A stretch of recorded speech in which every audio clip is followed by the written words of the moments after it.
Okay. That's that. Do I want to put anything out on X? Hi, Bigfoot.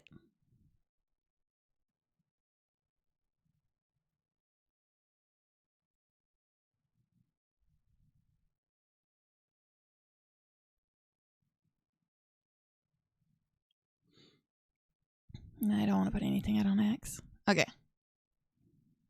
So, obviously, if you looked at the chat earlier, they recommended this game. I really like hidden object games.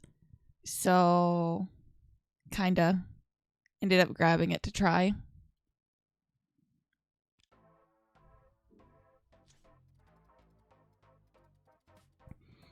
Investigation software version 1.156.0451 freemium installation complete. Hello, Detective. I'm Eve, your new AI crime-solving partner. I'm able to see past and future events by accessing the Time Flow, our virtual recreation of the true timeline. You get to focus on the not-so-simple mathematics of crimes. You'll find the clues, chase the leads, all that dramatic detective stuff. You see, there are people with the ability to alter the time flow with motives that are, let's say, questionable. When that happens, we might detect a crime that was never supposed to happen. Our task is to find those anomalies and restore the correct course of history. Well, between you and me, I know you're new to this. I am too. So, we're in the same boat. Let's be sure we do a good job.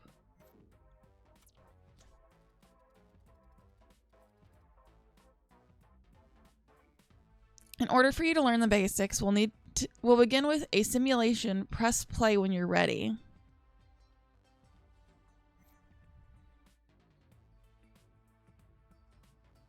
So we've got the information age. And then the other things are logged. So I can go to the future and to the past.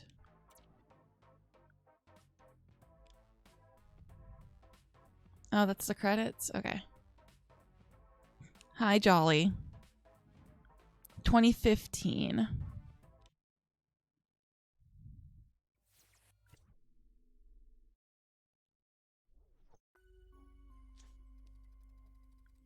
Let's review the fundamentals so that we can get you ready for your final test. It's time to show me your skills of deduction, Detective. I've recreated a short criminal case inspired by a true story archived in my database. Don't worry, though, I'll support you with every step. Also, if I sound off or just kind of apathetic right now, I woke up from a nap like not even 11 minutes ago and decided to start a stream. So...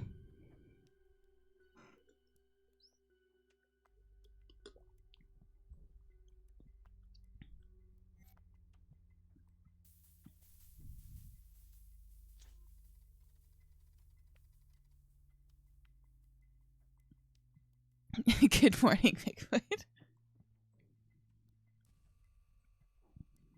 I can feel my throat kind of fighting talking so much already. So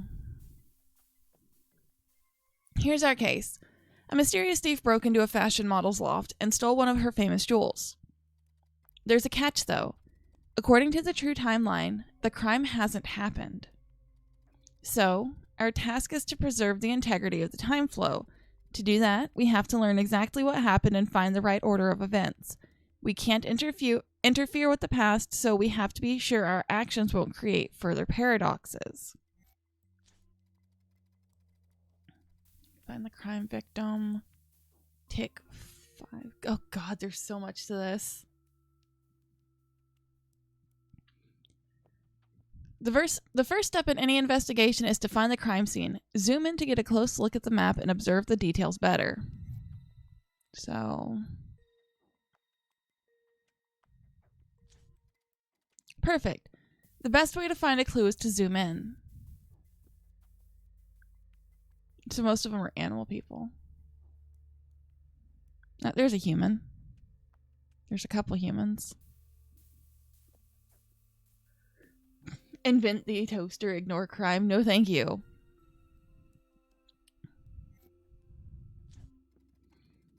Now we have to select an element and let the system verify it. If it's actually a clue, it'll be highlighted. To select an element, press and hold until the system answers. Right now, though, we need to find the victim, our fashion model. Can you find her? Well, gee, you've got her circled. I wonder, is it the guy with the little notepad?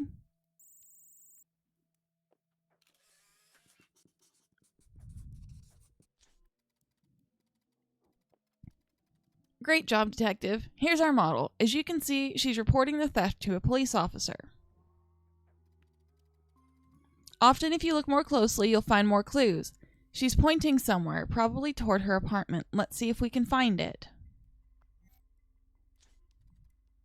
Remember to observe things carefully. We can guess directions and trajectories by adding the details later.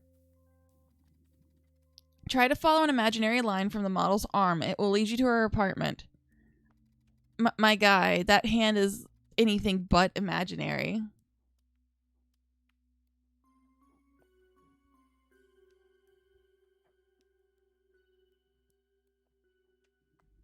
One last thing, detective. Just for this case, to help you focus on the right area, I'm highlighting the zone where the case takes place.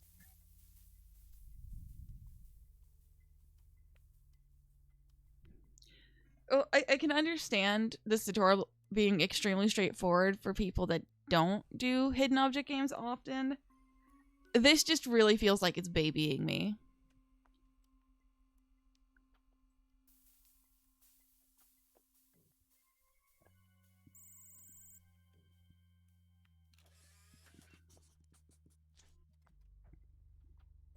There it is.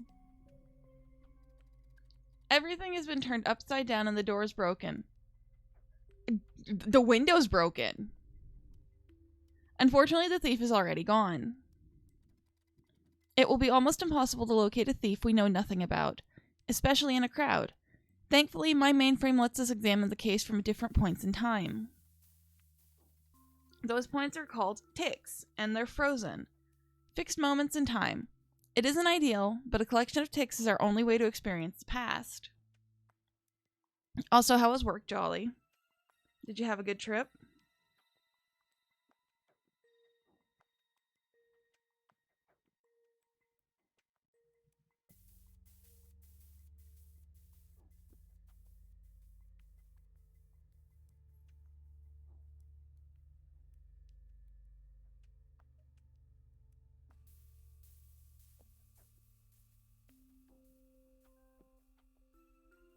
I said, how was work, Jolly? Did you have a nice trip?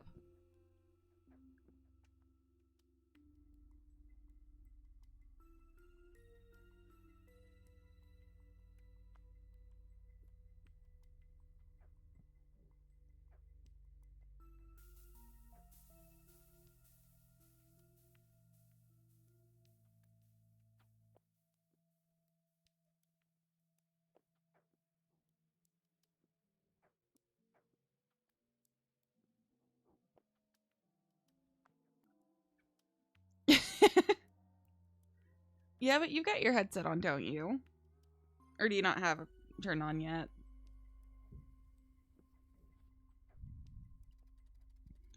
Let's go back one tick and look for more information. No? Okay.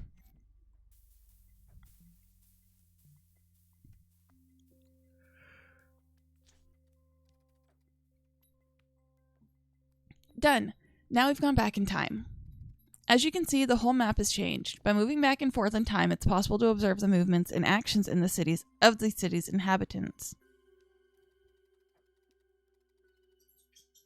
Ah, gotcha. For example, the model's apartment hasn't been ransacked yet. The thief hasn't entered it yet. No, the thief's right there. Why does he have a glider? Let's take a look. The thief is bound to be nearby.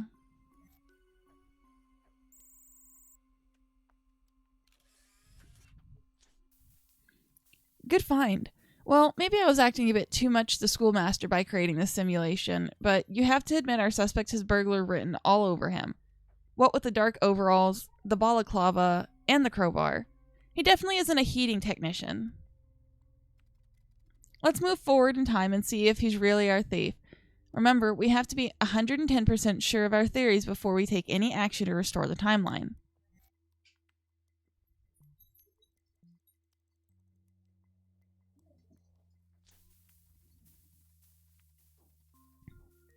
This tick was recorded right after the jewel was stolen. See if our not a heating technician is close by. Pay attention though. Sometimes characters change their clothes or their appearance between ticks, especially if they're about to do something suspicious.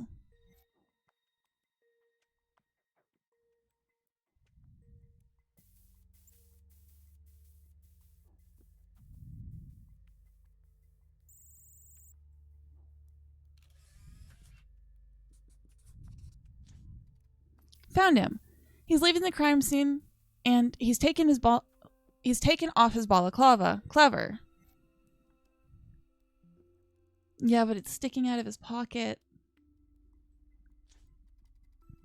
Keep following our definitely not a heating technician.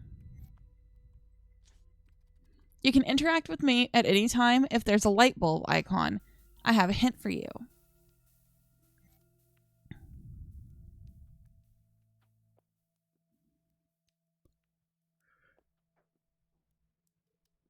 Let's keep following the suspect in the jumpsuit. The suspect is running down the avenue near the canal.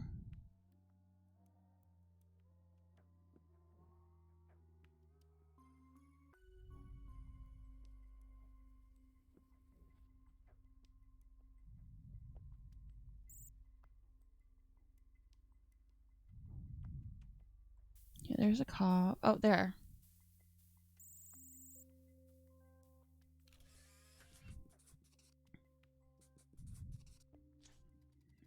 He's walking toward the water. But what for?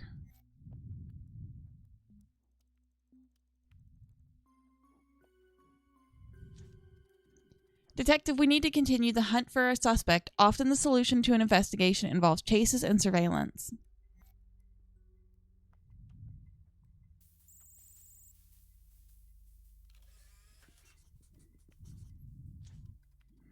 Here's our thief. Did you see him? He's holding the stolen jewel, and he's giving it to a giant rat? So this one detail was slightly different in the original story, but that doesn't matter. AI has the right to some creative license after all. Now that we've got him red-handed, we can definitely confirm he's our culprit. Send a report back in time to the local police and have him arrested. To them, it will appear just like a message on one of their devices. They won't have a clue about our involvement. We couldn't prevent the crime, but we restored the correct course of history. Just remember this. We aren't simple police officers. Our job is not to prevent crimes and to save the innocent. Instead, our task is to protect the true timeline. The apartment in pink. Why does the rat look so shocked?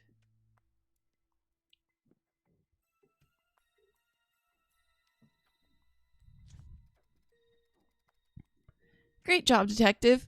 Now you're for the final test. I think it's supposed to say now you're ready for the final test.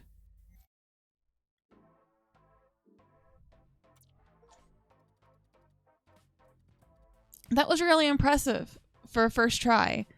Or should I say, they were right in choosing you for this job. However, there's still something to be done before you can become a fully fledged detective. The Kobayashi test, your final test. Press play to begin your final test. Hold on.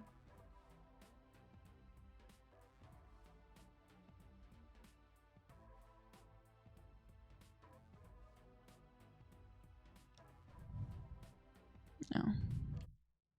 Okay, so you can do multiple things in the same map, apparently. The enigmatic lime drink. Ma'am, I don't want to know what context you decided to type that in.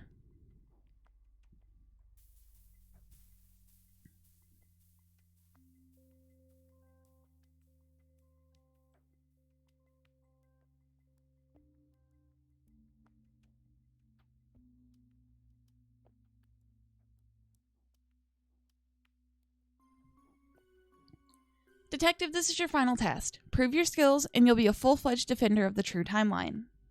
The test of the con variety, of course. Rex, text. God, what's going on? Are you having a stroke?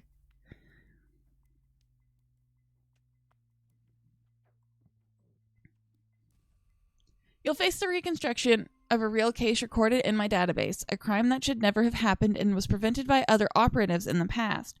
I'm sure you'll manage to demonstrate your deductive skills by solving it.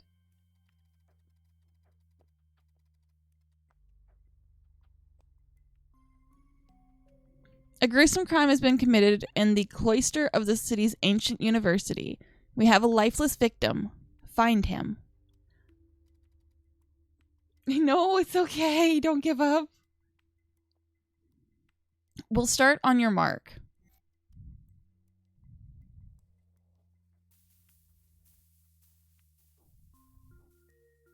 Okay, the university, I'm assuming, is over here.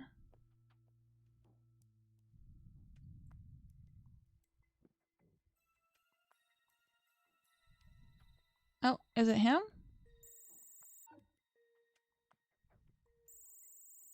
No?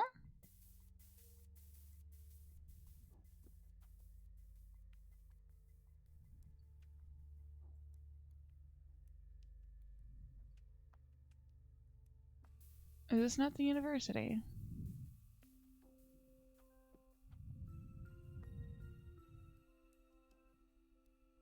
Oh.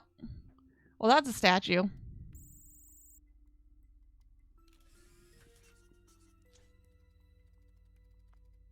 Duke Grimhalf's trunk. There he is. According to my archive, his name is Daniel Morone.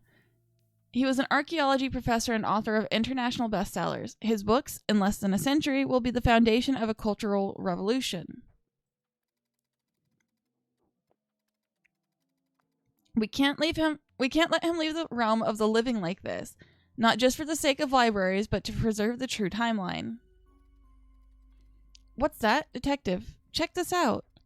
A Jack-in-the-Box came out of that book. They were still legal in those barbaric times. The puppets, I mean. Preposterous.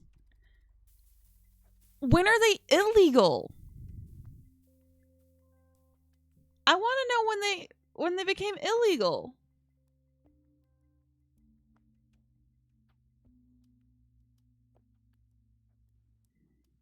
There's more, though. A lime-scented drink has been spilled on the ground. What exactly happened here? Was the drink poisoned? Was it a severe case of puppet-induced phobia? We have to find out. But how?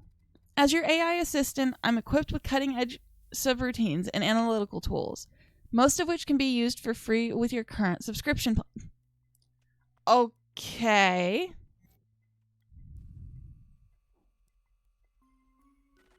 Uh-oh. God. Why did they have to make that scary?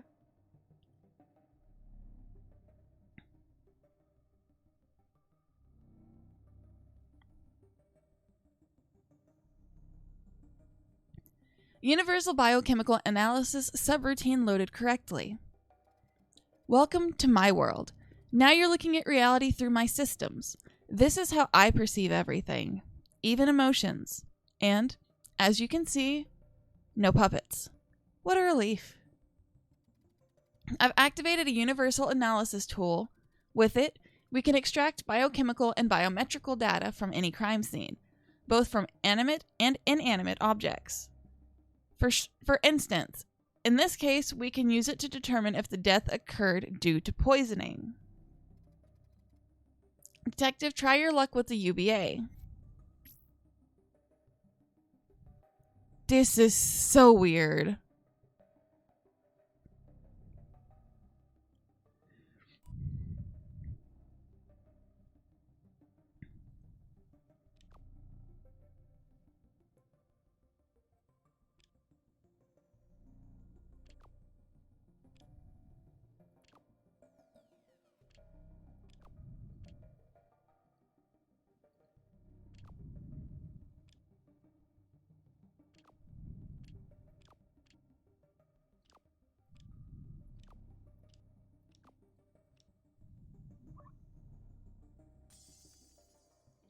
analyze the victim's biological samples. Okay. Jesus. No poison. Analysis report. Negative. No poison is present in the body. I knew it. It's the puppet's fault. You can never trust those scoundrels. But how did that puppet end up in the book? We need to reconstruct Professor Marone's day to find other clues. Let's follow him back in time until we discover how he came into possession of the book.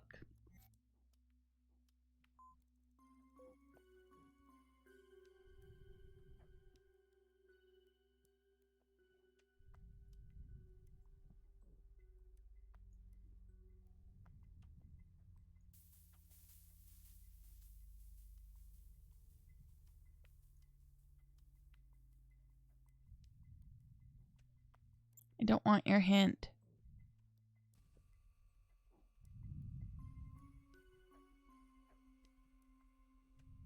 Okay, so he's here.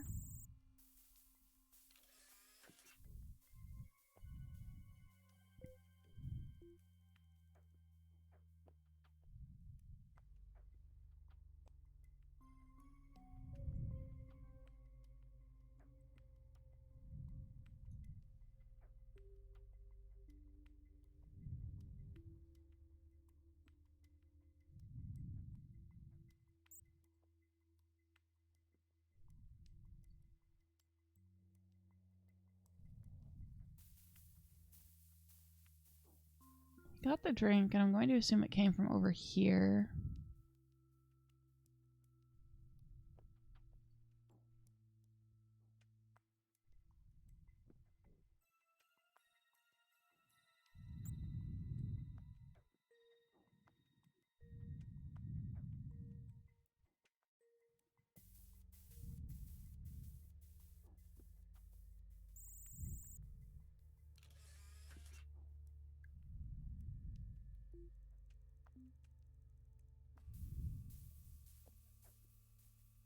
Wait.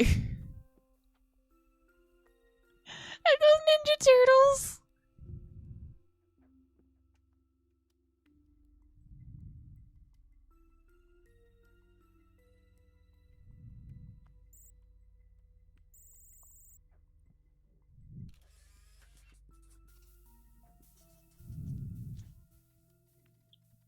Aha.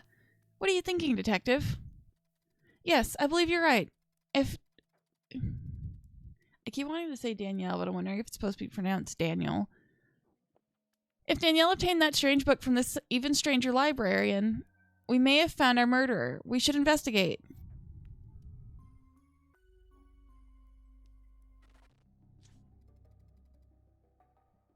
Database match. Subroutine loaded correctly. The identity of a person isn't always contained in my archives. I only have the memory of people who, for some reason, are considered important for specific historical events. Fortunately, with the database match tool, we can reconstruct the information of any person whose face is at least partly visible.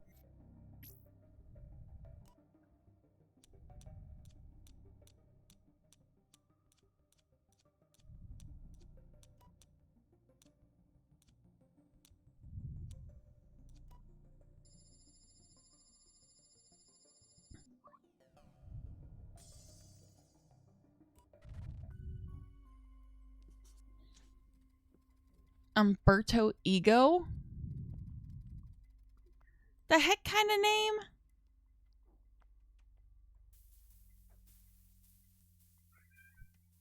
Yeah.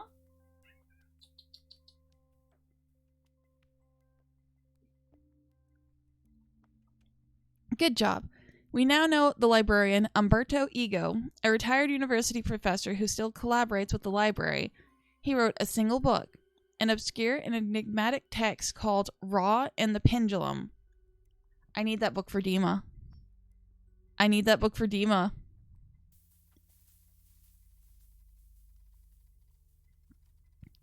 Still, he and Danielle had nothing in common except that they worked at the same university.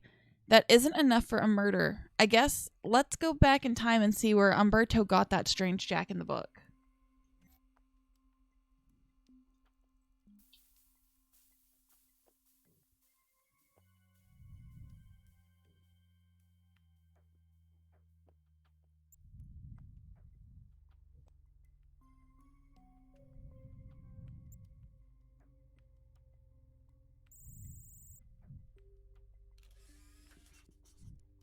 Mystery box.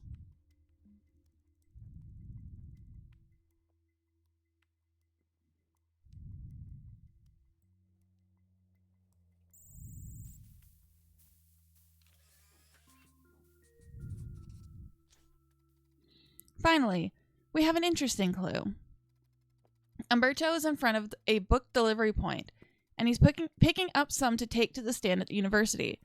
At the time, students borrowed books, and when they had finished their exams, they returned the books to a machine that collected and cataloged them. It's an old-fashioned but effective system.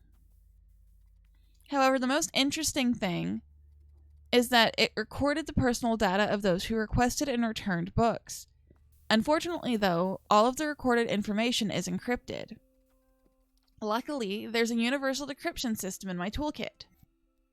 Okay, here we go again.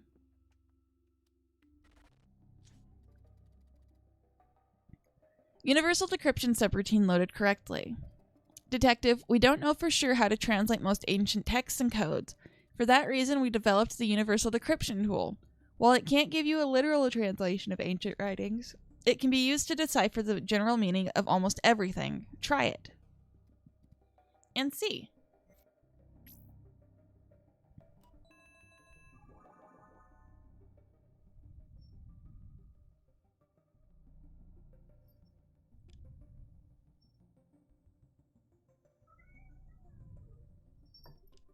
Nice, bright.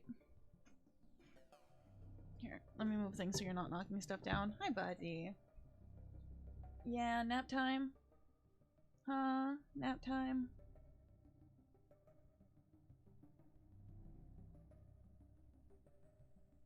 Okay.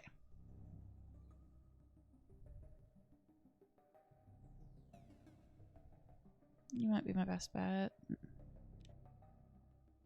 No. Okay, so you're not gonna be my best bet. No, you should.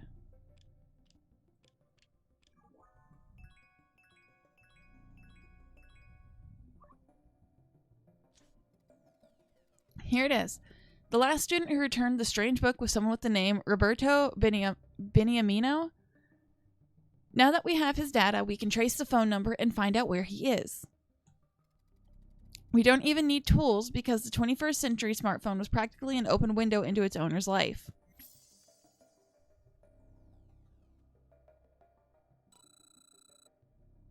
That one. No.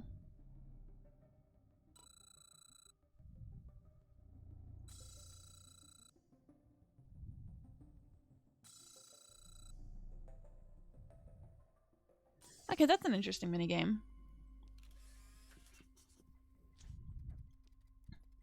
Here he is, our Roberto Beniamino, buying a Super Maxi Burger, whatever that is. Roberto was the last person who had access to our strange book, so it could be a solid trail. Let's follow him until we find a moment in time when he still has the book with him.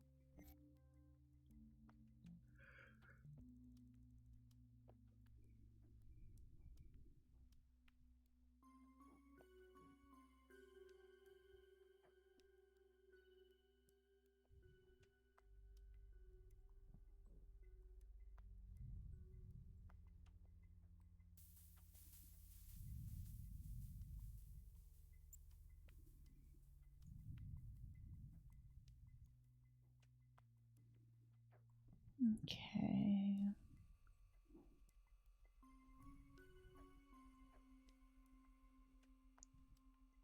There he is.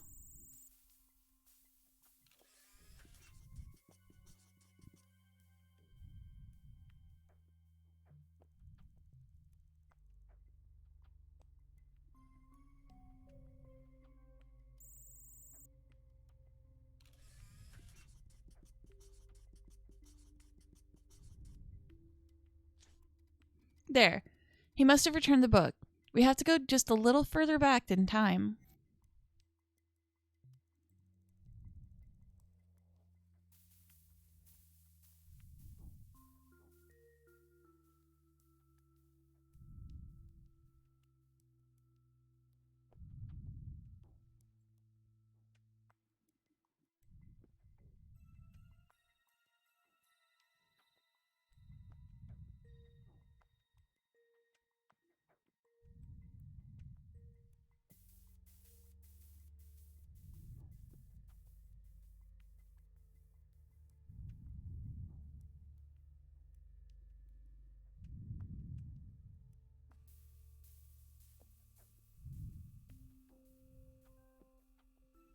That's not him.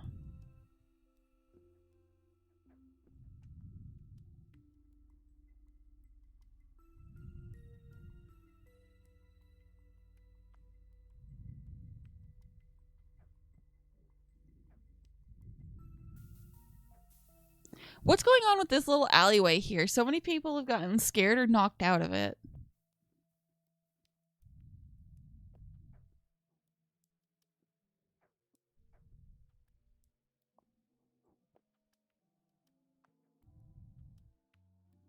Is that supposed to be a Rick and Morty reference? I don't even watch the show.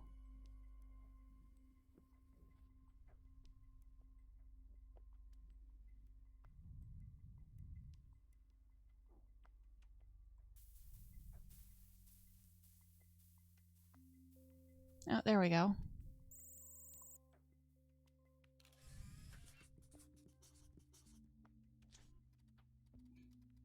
Here he is. He's preparing his Jack in the Book. I believe Roberto only wanted to stage an innocent prank, but he started a dangerous chain of events. Coincidences are the most devious threat to the true timeline. They can go unnoticed and are the weapon of choice for those who want to disrupt the correct flow of time. As you know, we can't influence the past in any meaningful way, but we can send messages to any technological device. I'll notify the local police that a student is damaging public property in the form of our book. They'll show up and scold him a little bit, but that will be enough to prevent a dangerous chain reaction.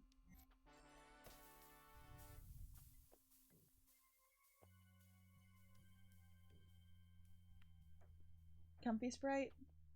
Huh, buddy?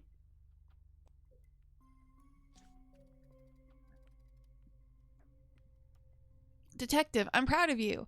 You finished the test. But please, remember that this was only a simulation. Our fictional Roberto didn't have the knowledge or the means to attack the true timeline. But you can be sure that others can and will, and they like using unsuspecting people like Roberto to start chain reactions capable of disrupting the proper time flow. However, this is a concern for another time. First, let's celebrate your successful completion of the test.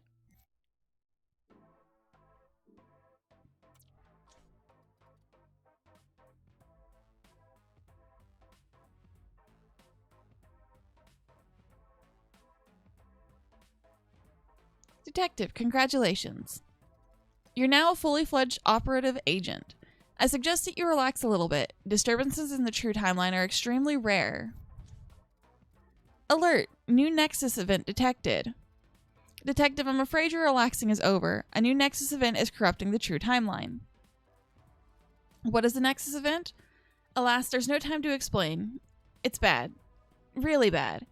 Imagine life as you know it stopping instantaneously and an entire age of your history collapses. We have to act swiftly. Detective, let's go.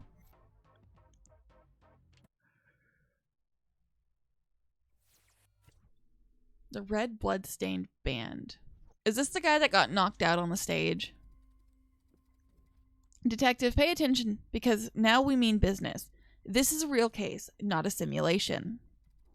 Something terrible is happening. My quantum scanners have picked up a very strange signal.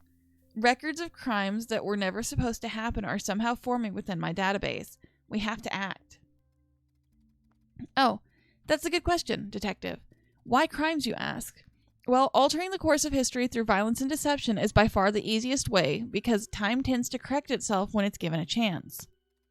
However, it's pretty hard to fix something when your key actor is out of the picture or worse. Well, enough with the explanations. Let's go. Based on my readings, I say we have a murder. The victim should be somewhere on the castle grounds. Okay, so it should be this guy over here.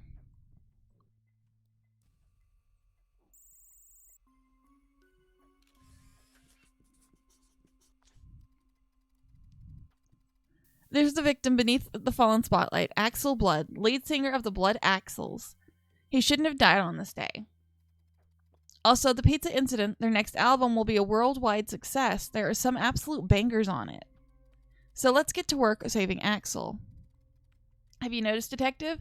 I've installed the language pack that lets me speak as a true denizen of the information age. It'll be fun. Oh, no. No. Back to your investigation. Something must have cut the cord and caused the spotlight to fall, but what? Look around and see if you can find any misplaced sharp object.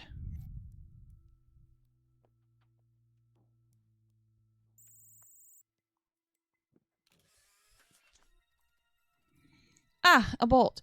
Are you familiar with this ancient murder weapon? It was fired from a ranged weapon called crossbow. The tech was very clever for its time. Let's rewind time and look for the one who shot the bolt.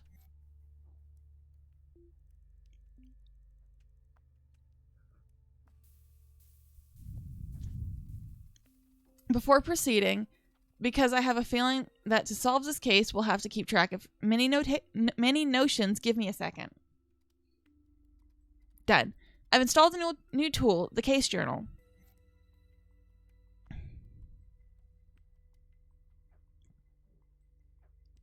Take 8. Take 8. Okay.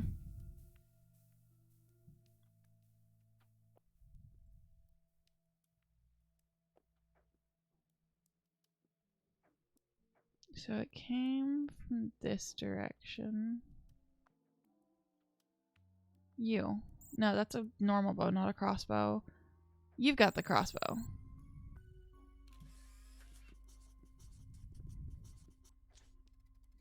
There's our possible suspect. He has a crossbow in his hands at a point just before Axel was murdered.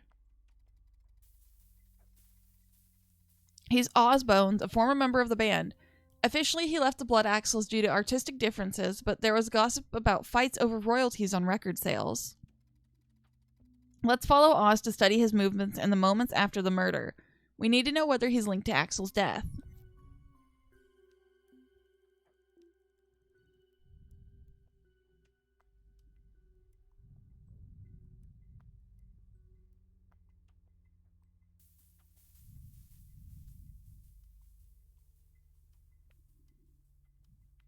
That really isn't Rick and Morty reference, those two. They're just portaling everywhere.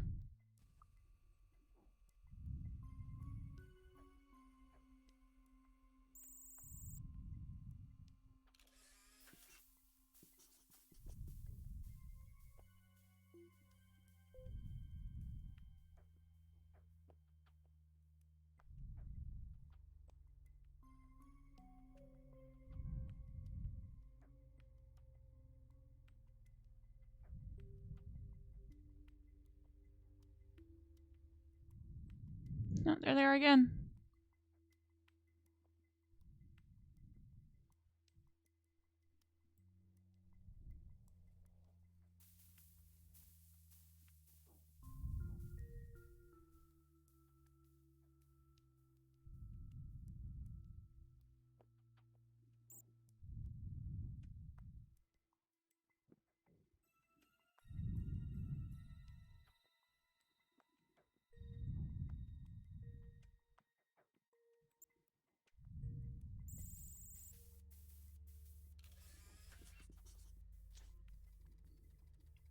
He's hidden in the marching band, which is crossing the street, and he's no longer carrying the crossbow. Yep, this is suspicious. If we find the crossbow, we can analyze it by comparing the grooves impressed on the bolt and those left by the crossbow drum. That way we can determine whether it's a murder weapon. We need to find out where Oz hid the weapon.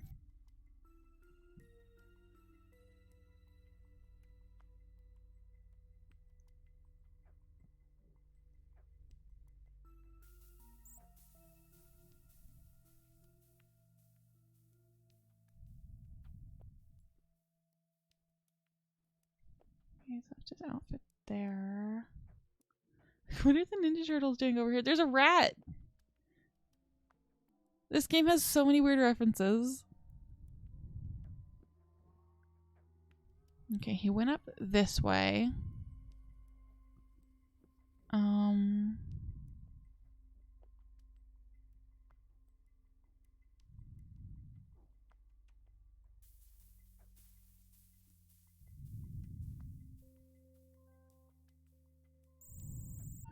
No.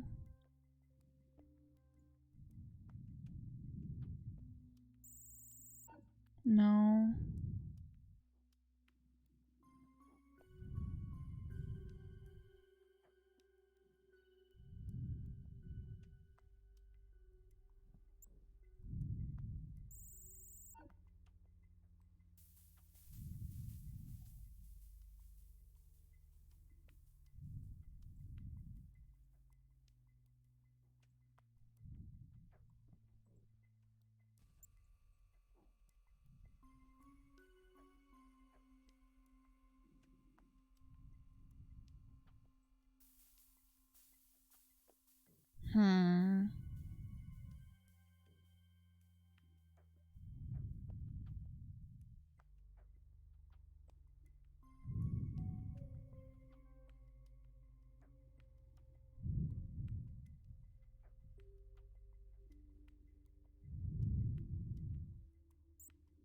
The heck?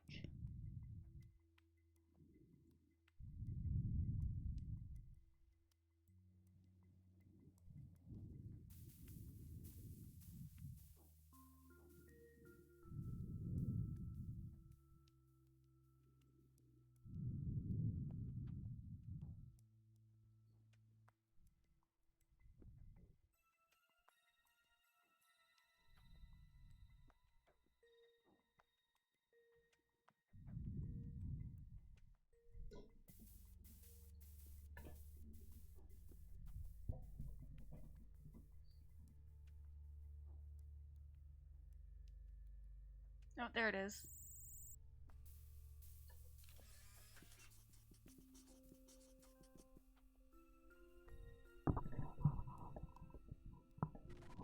Oh, jeez. Macro detail scanner subroutine loaded correctly. Let's compare the grooves impressed on the arrow found at the crime scene and those left by the crossbow's drum. If they coincide, we'll have our murder weapon.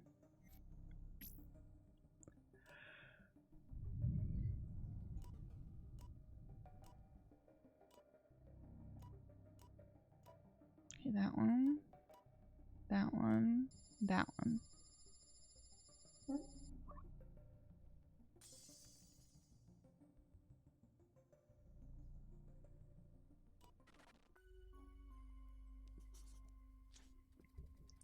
There's no doubt it's the murder weapon, so Oz Bones is the culprit. However, Detective, remember that our goal isn't to arrest a criminal but to restore the true timeline. In this case, it provides that Axel survives and that Oz isn't charged with such a major crime. A partial deviation can be reabsorbed by the time stream, but a substantial one cannot. Anyway, we take one problem at a time. We have to figure out every detail in this case before we act. Let's reconstruct Axel's day to find out why Oz wanted to kill him so blatantly. Then we can figure out how to prevent the crime.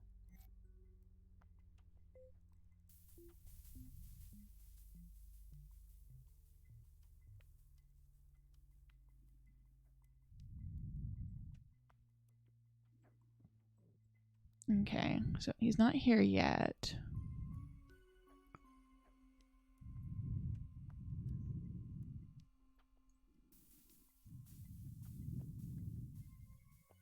Oh, look, there's the burglar.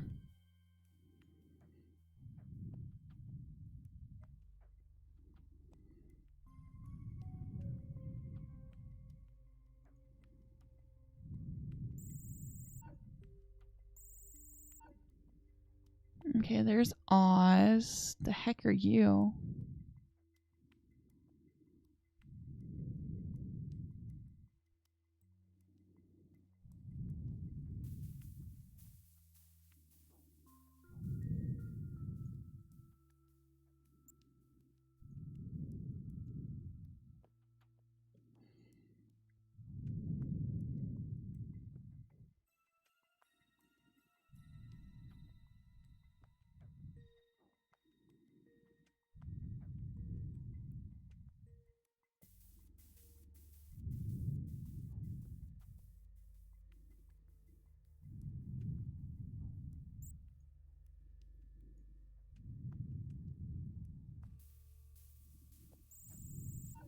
No, that's not him. Okay.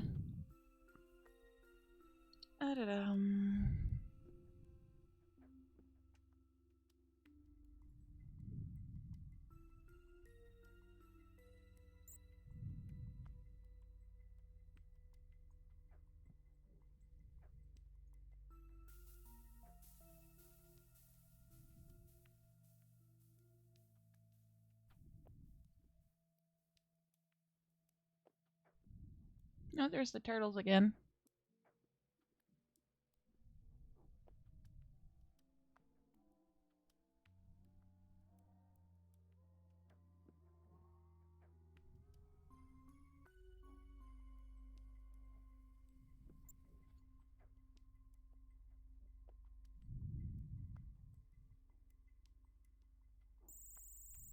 No?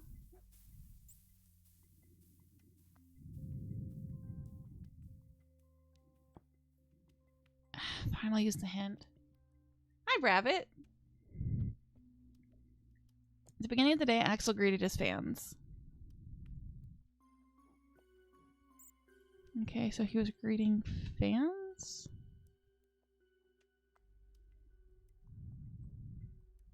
And we're sure this isn't him. Okay, no, that is. It just didn't like that I clicked on him. How are you doing?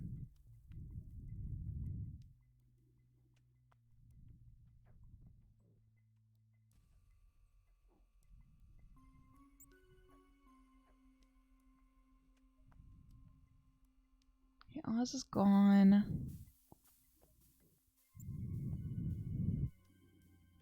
Axel's not there. Did he go? Where did he go?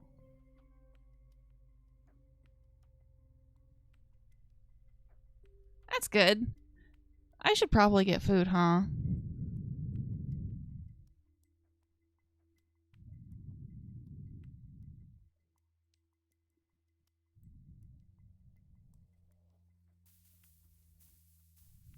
There's Oz. He's texting angrily. It's not gonna let me use that as a clue. Where did Axel go?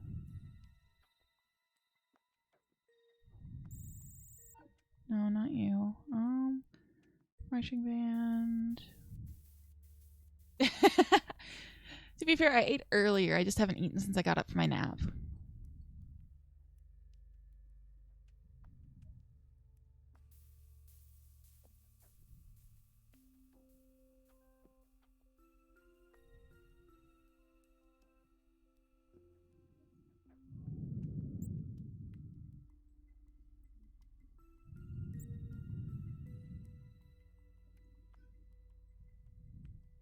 Is this one supposed to be a John Wick reference thing?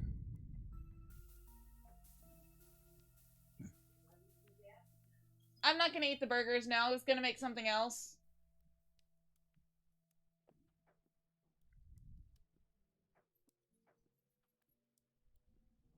No, there he is. I'll get food after I finish this one.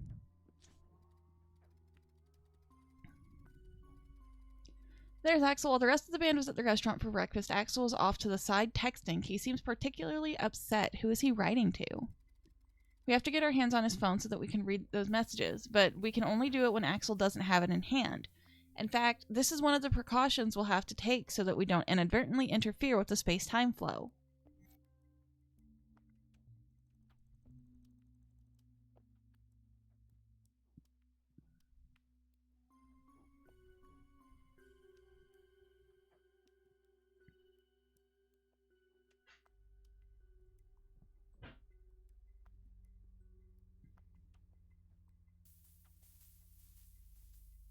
Okay, not here.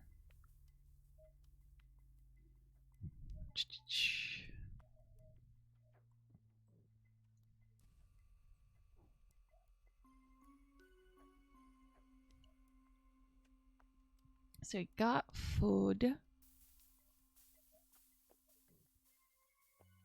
Where did he go next?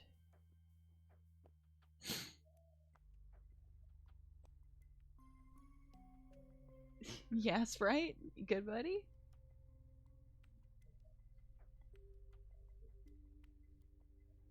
Oh, good grief. Into the sewer they go. Okay, there's Oz again. So where is Axel?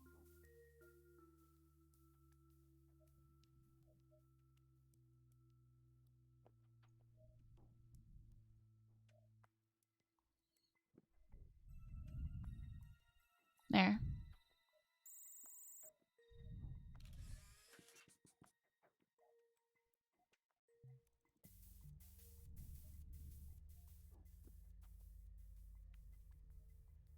Okay, they parked their car there. So they started up on the stage. There he is. That was a big yawn. Yeah. Yeah, buddy. There it is. I'll connect to the operating system of that piece of technological antique so that I can extract the information we need. It's a hidden mystery detective game, yeah. One of the people in my stream server suggested it.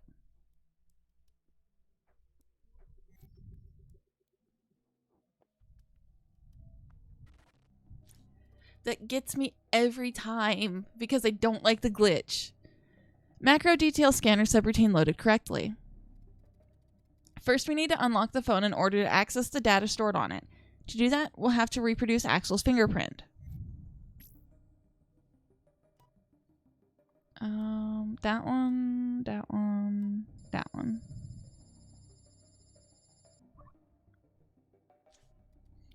Haha! It's just as we suspected. The rumors were right. Oz was kicked out of the band due...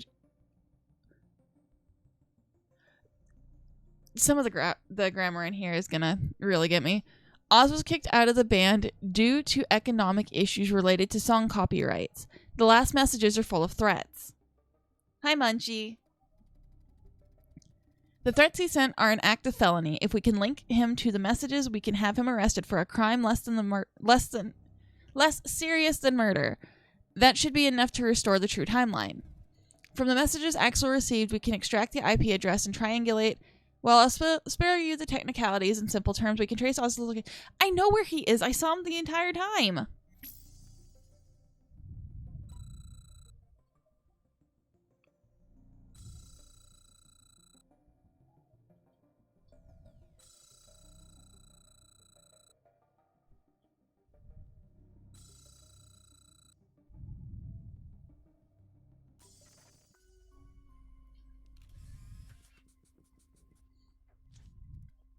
Oh no, we traced the phone, but Oz has already disposed of it. We have to go back in time to when the phone was still in his hands.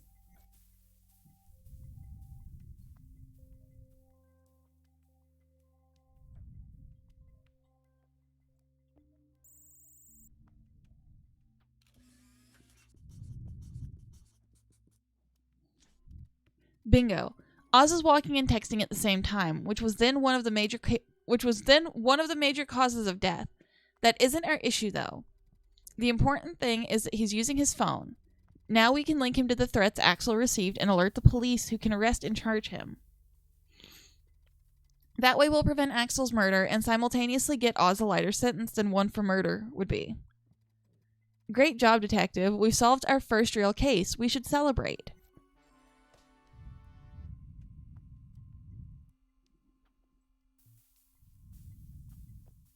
Huh?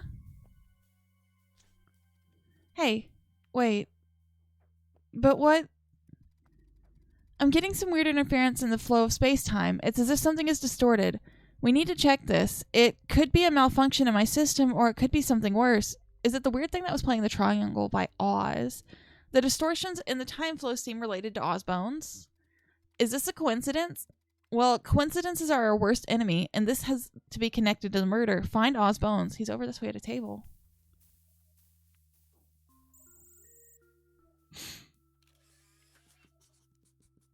Oh, that's so trippy.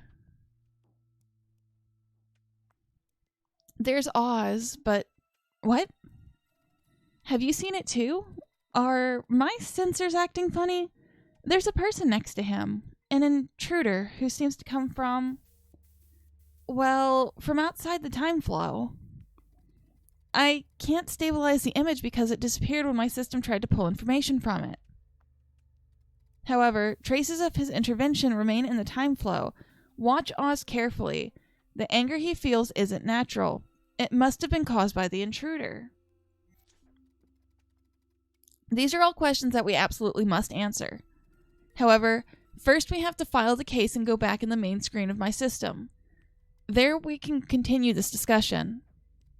Oh, and I'll get rid of the stupid language pack. We won't have more time for jokes, I'm afraid. For now, well done, detective.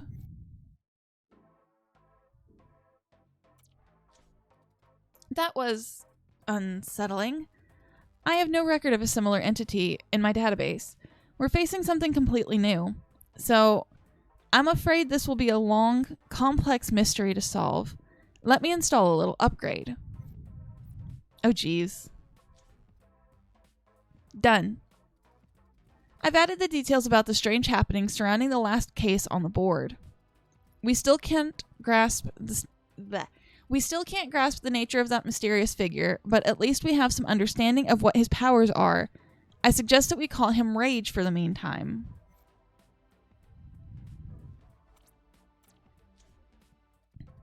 Alert, new Nexus event detected. Okay, now an explanation is in order. Under normal circumstances, the true timeline is naturally resilient and can adjust itself if minor or rare changes occur. But if too many quantum alterations were to happen in a small time frame, well, history could break apart. Those concentrations of changes to the true timeline are called Nexus events. It is our duty to stabilize them before it's too late. We need to identify and revert any alteration made to the proper course of history, and we have to do it now. Okay, so since I'm at a point where I can hold off for a second, I'm going to go grab food.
Okay, I went ahead and made cereal because it was the easiest thing to grab, and I don't feel like waiting too long for food. And my cat noticed.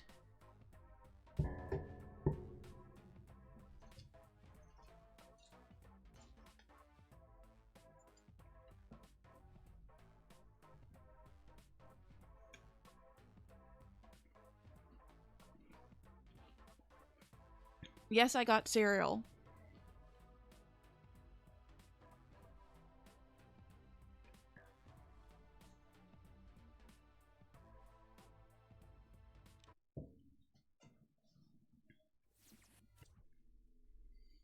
The yellow greedy gear. The Nexus event is corrupting the Lost Age. The Lost Age, as its name suggests, is a forgotten period of your civilization. Until recently, there was no record of such an age, and to this day, its existence is shrouded in secrecy. Furthermore, many entries about the Lost Age in my database are classified as Crimson level and thus unavailable. Well, we'll have to figure some things out as we go.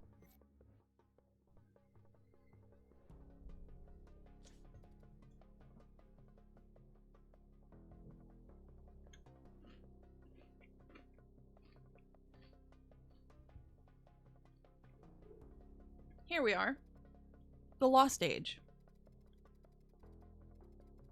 According to my readings, a violent crime is disrupting the timeline. We're looking for a corpse near the pyramid.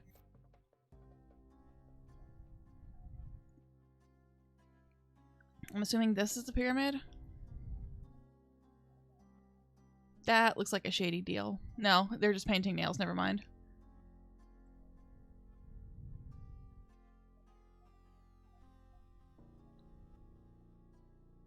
Oh, look at the Aladdin reference.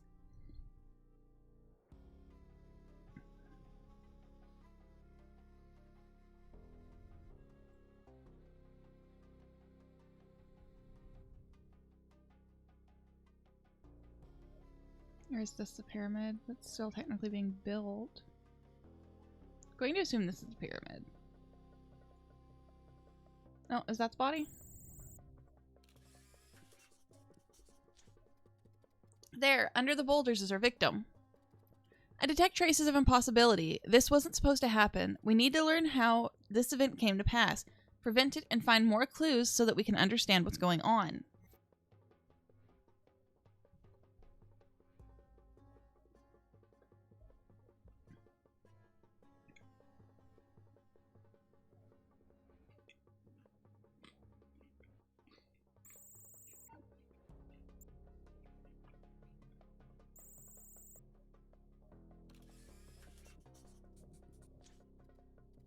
Good find.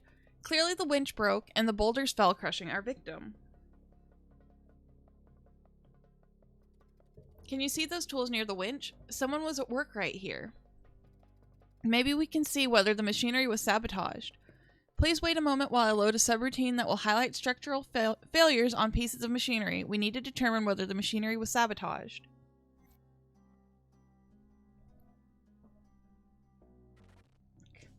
Every time.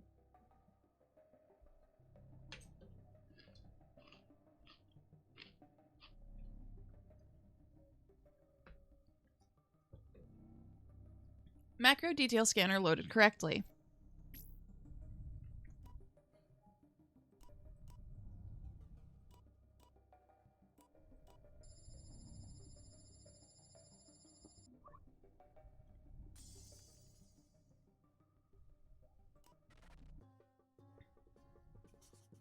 A faulty pulley. Detail scan complete. Report. It was indeed a structural failure. A cog fell apart. The image analysis shows numerous cracks on its most superficial layer, meaning a clear sign of wear. Unfortunately, our analysis also points out that all the other components were new. There was just a single faulty piece. That's very strange.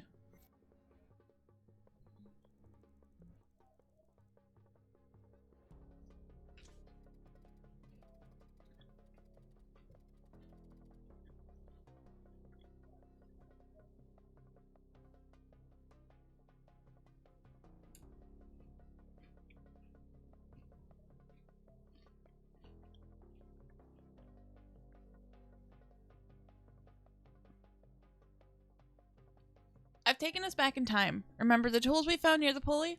They must belong to someone. Someone was near the machinery just before it cracked.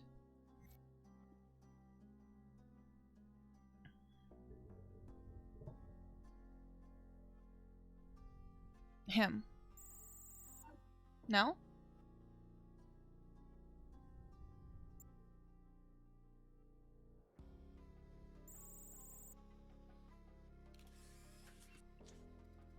There's our worker. It seems his job was to perform upkeep on all the pulleys. We should reconstruct the worker's identity and check my records to see if there's information about him. I thought we had to see his face.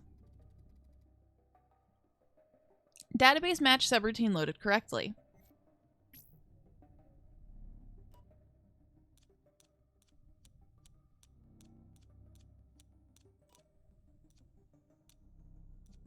Oh shit, wrong one.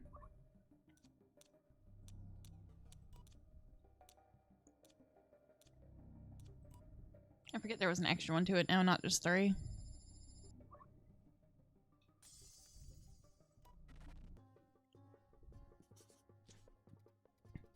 Good work. It's too bad that the database has no helpful information other than a name. Aten Blacktail. I have an idea. Let's follow Aten forward in time and see what he did after the accident. We should take a mental note to see whether there's anything unusual about his behavior. Pay attention, detective. Aten is the only worker with a black tail.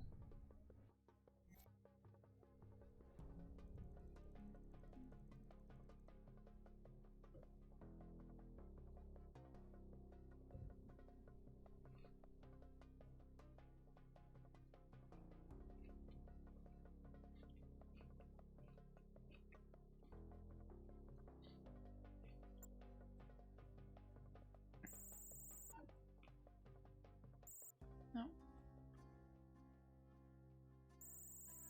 I clicked on the wrong one.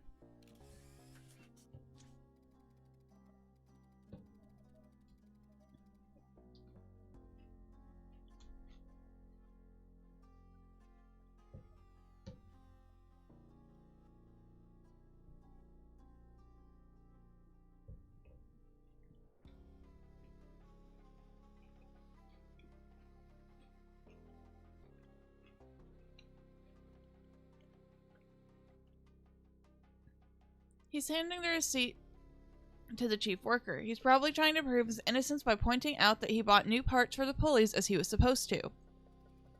Let's see what he did afterward.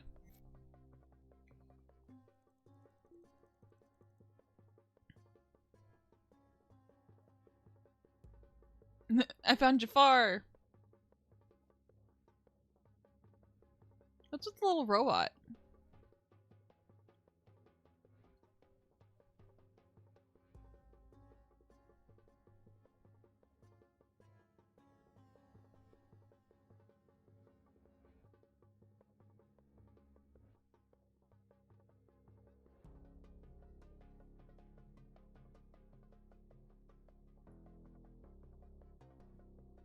There's an elephant up there.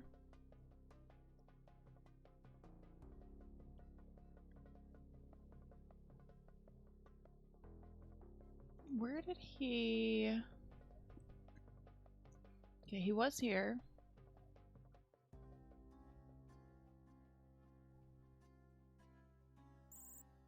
Oh, what? Oh, he dropped the lamp. What are you? The heck? There's definitely references here that I'm not gonna get. Like that one.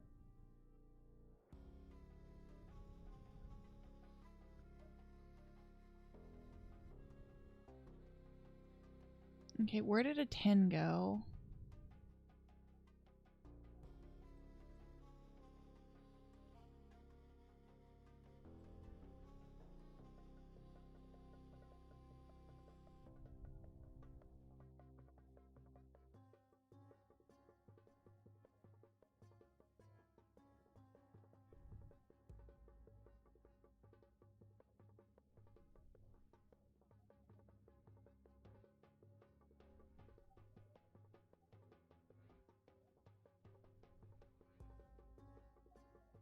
Is that a yak?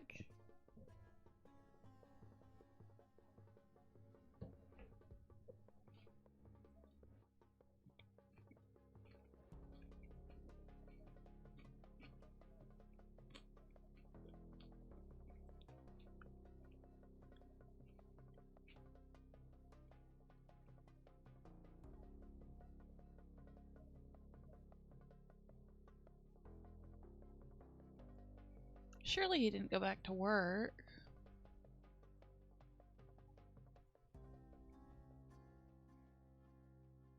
No, it doesn't look like it.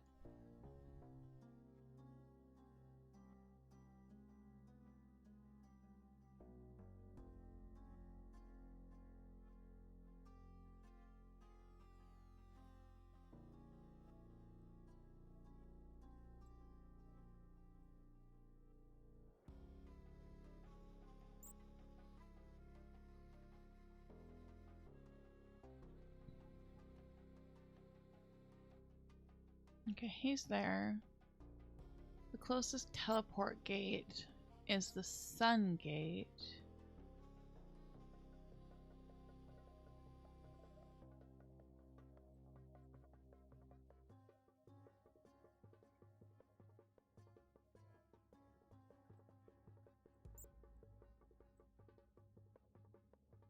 It's a fish. That's an onk. That's a beetle. A scarab, I guess I should say.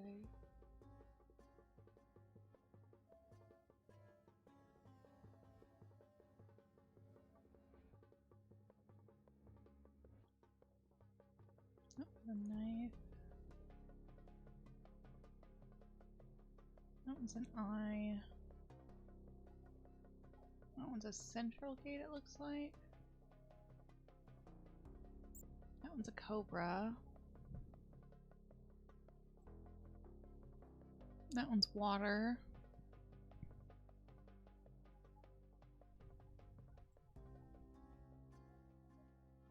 I'm going to assume they're all different then, since I'm not seeing any gates matching up in terms of symbols. Okay, what's your hint? A 10 has left the pyramid. No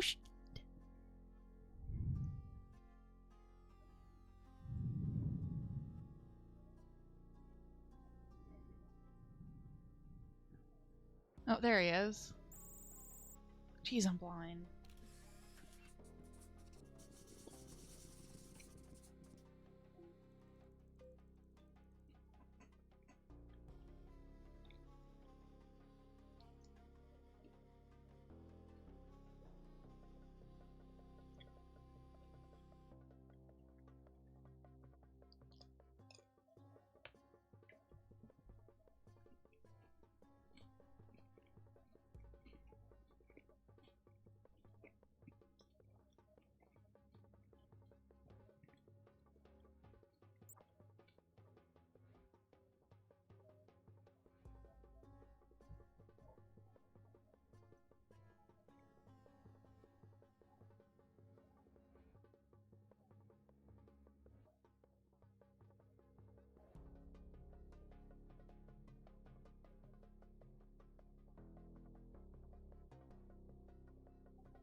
Okay, he bought the cheese, and then...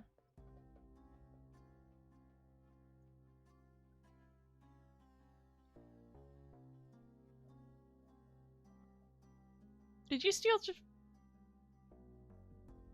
No, you didn't take Jafar's hat. The heck? You have a problem, buddy.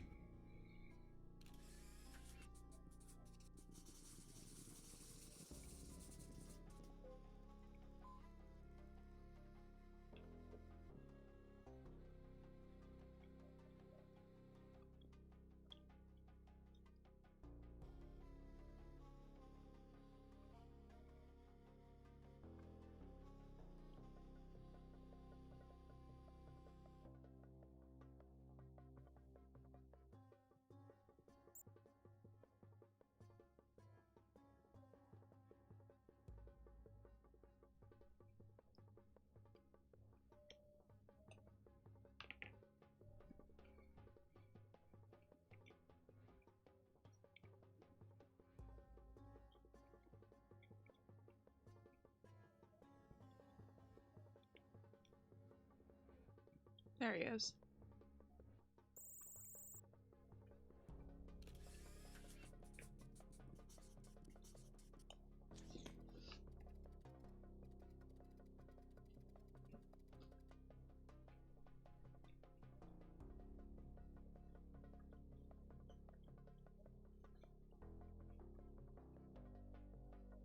There he is. It's pretty far from his previous location.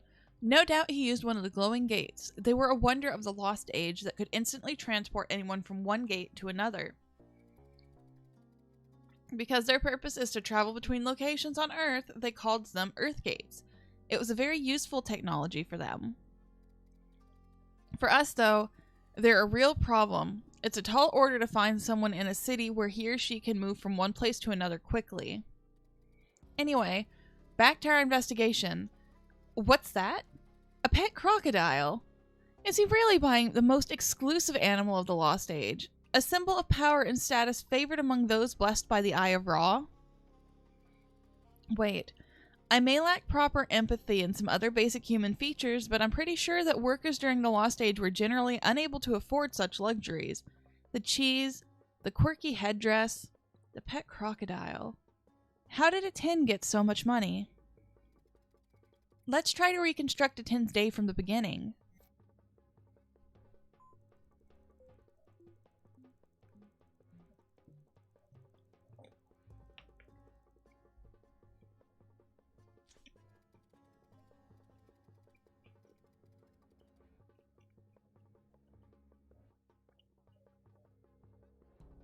We've seen a tin doing some upkeep on the pulleys. Also, he was instructed to buy spare parts. He probably received those tasks from the work supervisor. Workers, or as I believe was the case until the very end of the Information Age and or around the year 2100, usually received daily briefings from their supervisors.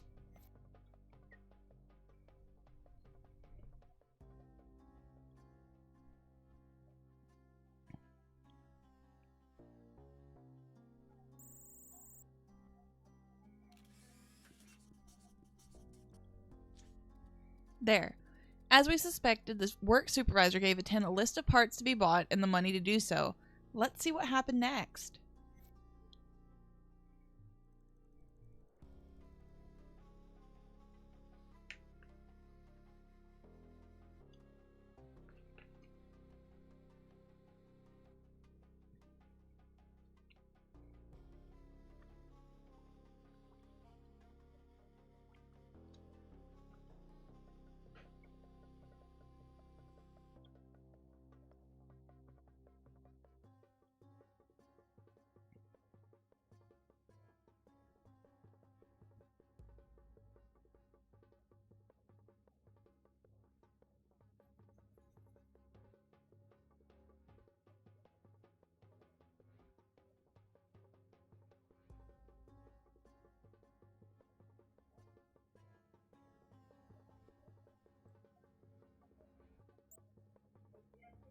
Huh?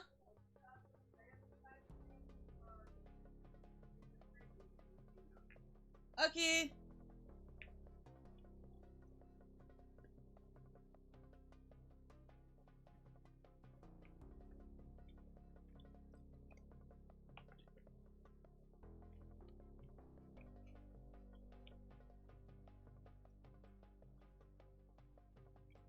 There weren't even any crops here earlier.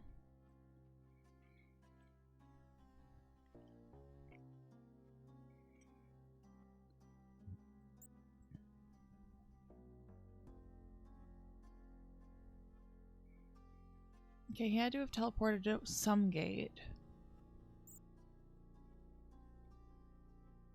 Because he's not at the pulley store yet.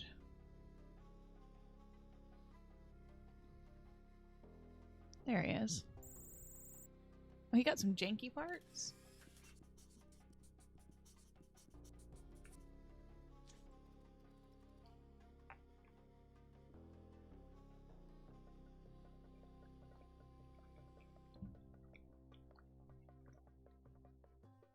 He's there, near the vendor of cheap spare parts.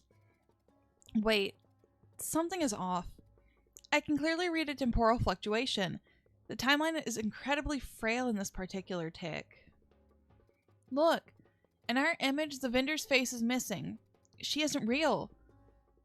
Alternatively, she isn't really in the true timeline. Something is attacking the correct flow of history. I can't do much right now. I need my full computational power to analyze this paradox. We'll have to solve the case first. Based on the appearance of the cogs in this makeshift shop, We can safely assume what happened. Still, we need proof. I'm betting those aren't the parts Aten was told to get. Let's try to decipher that list of his.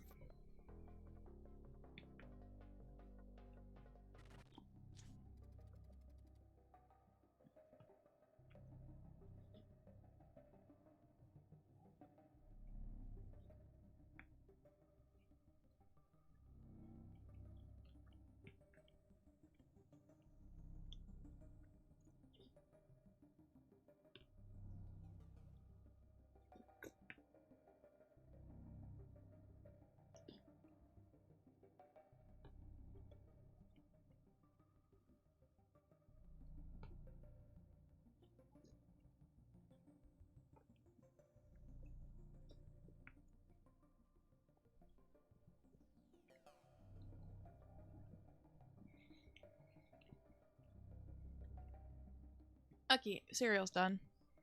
Universal decryption subroutine loaded correctly. Detective, please use this tool to decipher Aten's checklist. We need to confirm our theory. Okay. Dun dun dun. No. Da da. Da da da da. Okay.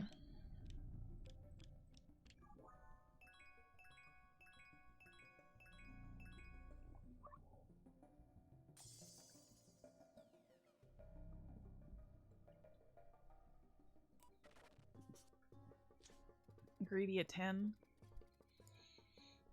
It's just what we thought. Aten was instructed to buy top quality pieces and was given enough money.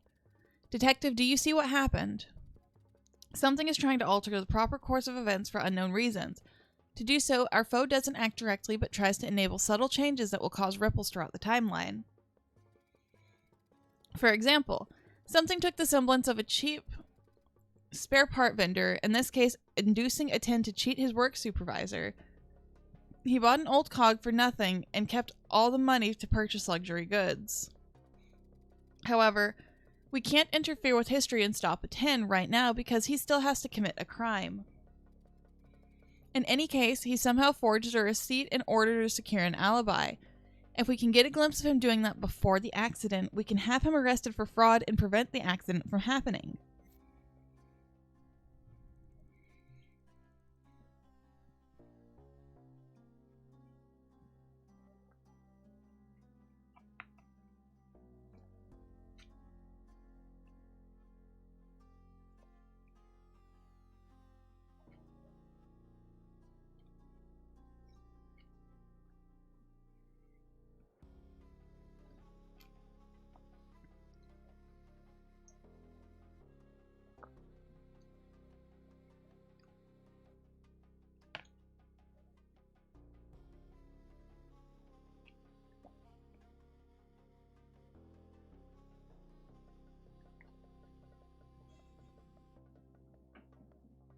Okay.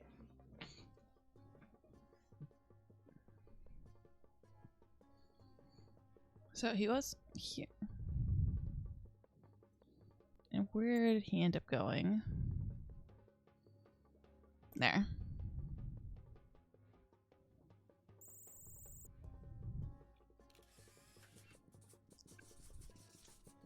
There. He's taking the price tag from high quality gear. Now we can send a very minor impulse back so that some guard will happen to notice him.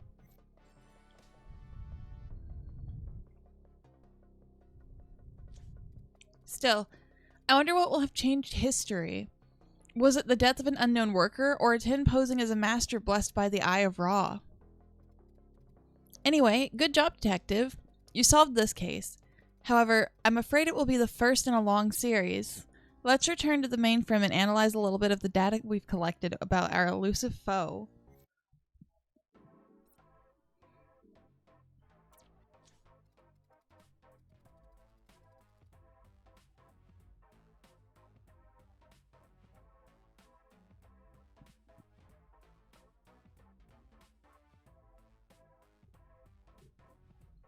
Detective, that was quite unsettling. It seems Rage isn't the only entity trying to tamper with the true timeline. But good news first. You solved the case and started the long task of stabilizing the Lost Age Nexus event. Your current progress is 12.5. The heck? You're funky looking. Speaking of bad news, however, while we were busy doing our job, there was a data leak in the Fulcrum Stories archive. Key events in human history. Detective, do you think you can help me piece together these stories? Take it as a secondary quest in the breaks between one case and another.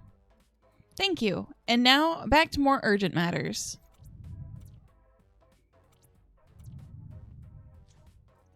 I'm running some tests on the data we gathered on our enemy, but it'll take some time to obtain any meaningful results. While we wait, I suggest that we proceed with the next paradox menacing the the Lost Age.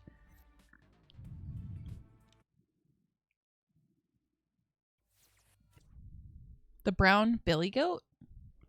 So we've seen green, yellow, and red. What would brown be? The Nexus event in the Lost Age is becoming more unstable at an alarming rate. My temporal scanners couldn't detect the variations as they occurred, but only once the deed was done. This can mean only one thing. Whoever is attempting to disrupt the timeline is well aware of our presence and is trying to break the time continuum by flooding it with dozens of tiny, barely noticeable changes. Those little changes are like drops. One can't make any difference, but if you get enough of them, you can create a sea.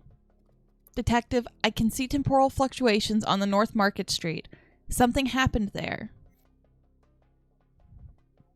North Market Street, is that up here? No? Why is there a robot in this day and age? Oh, this guy.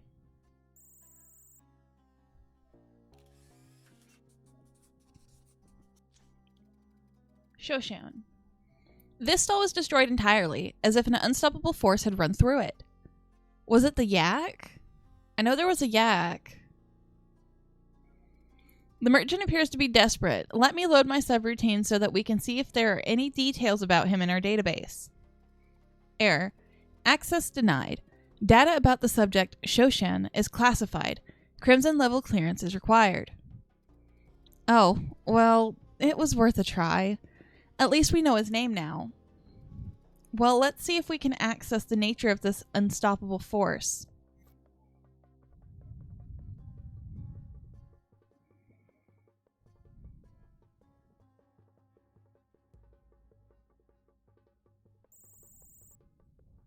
It is the yak. Oh, that's not a goat. Goats aren't that fat. There. A villain to be reckoned with. A destroyer of stalls. A goat? Why do there have to be goats? There's no telling what horrors such a creature could wreak upon a defenseless city. Well, I guess we have our unstoppable force. Sadly, goats of the Lost Age weren't legally punishable. That became a thing only after the Great Goat Gorilla of 2356. No. Because we can't have that devious goat arrested, we should follow it until we find its owner.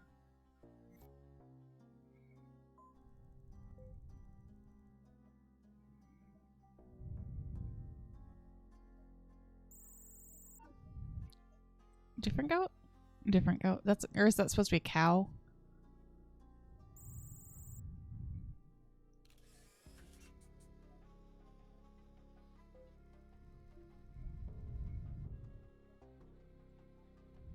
Oh, there you are.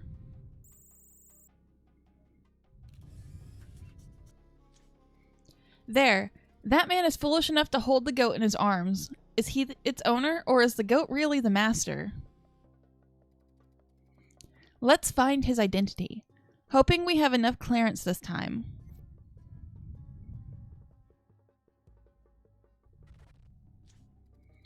Database match subroutine loaded correctly.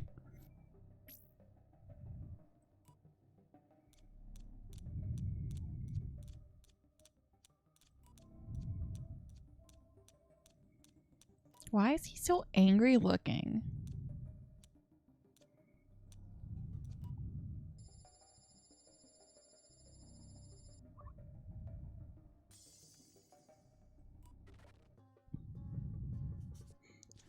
Ufa merchant. Good job, detective. Our goat owner's name is Ufa. Some sort of merchant he is. I can see from the database that he had a bitter rivalry with Shoshan. Wait, I have an idea. I want to see what Ufa was doing while his goat from hell was raising Shoshan's stall.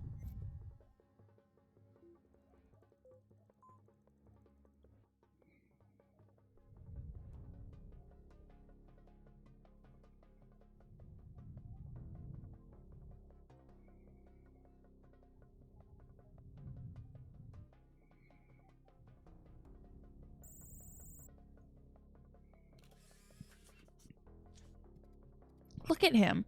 He seems to be pretty happy. I guess he and the goat share an appetite for destruction. Everything about Ufa is suspicious. Let's go back in time and follow him so that we can confirm our suspicions.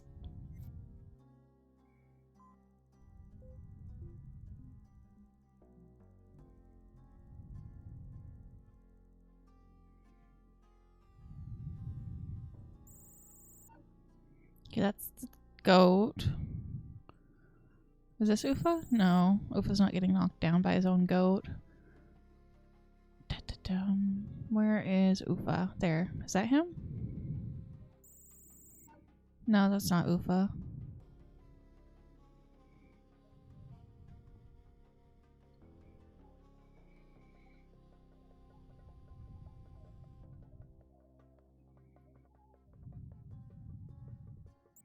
That's such a dangerous spot to be in. There he is.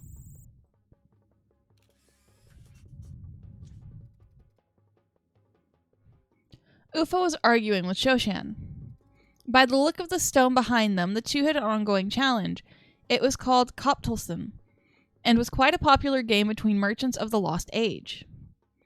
Basically, the challengers would see who could make the more significant profit within a certain time period. Back then, it was just a game. Too bad it evolved into something quite dreadful. Well, enough with the history lesson. Let's follow Ufa during the game so that we can see how well he plays.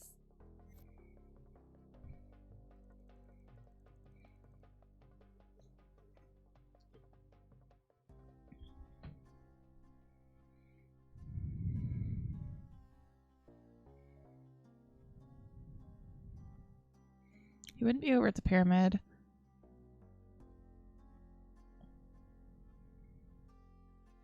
Is that even really Ufa's goat? Or did he, steal it? No, you're not Ufa.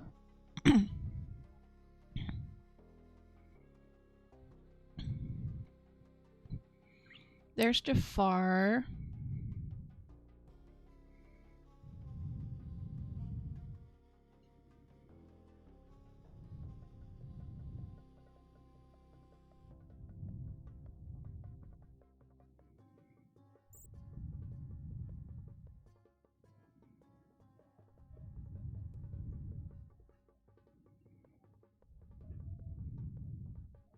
Are they having a yoga class?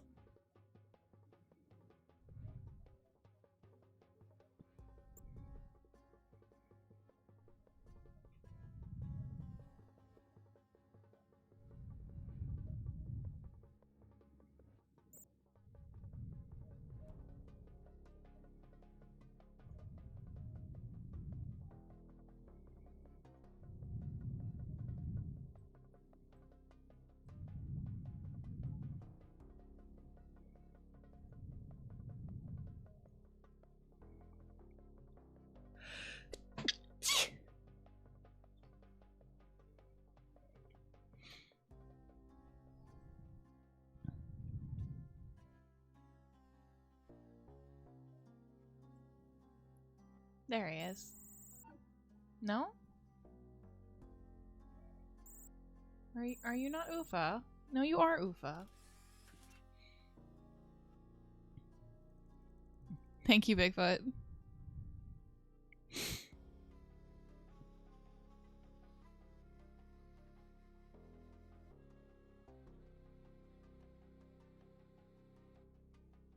No, hold on.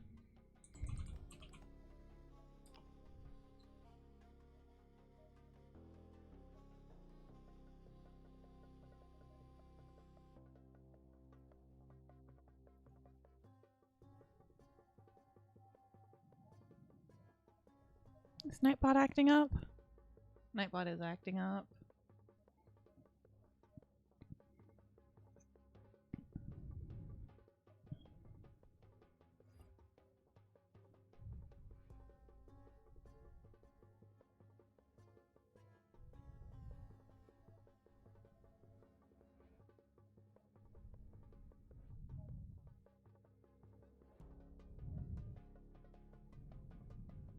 Oh, there you are.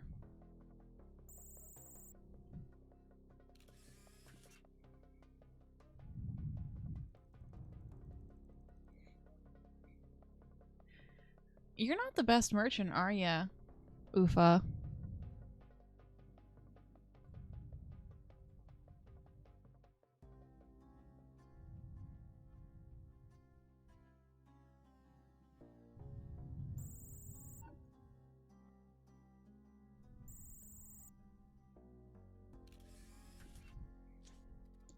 As was to be expected, Ufa lost the game of Koptulsum, and Shoshan is mocking him.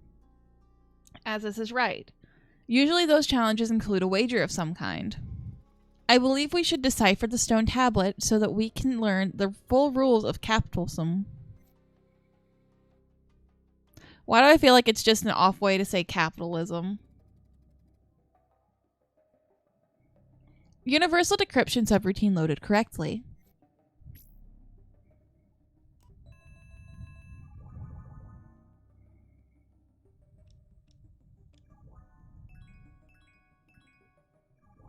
Okay, so water, onk. Okay, this one.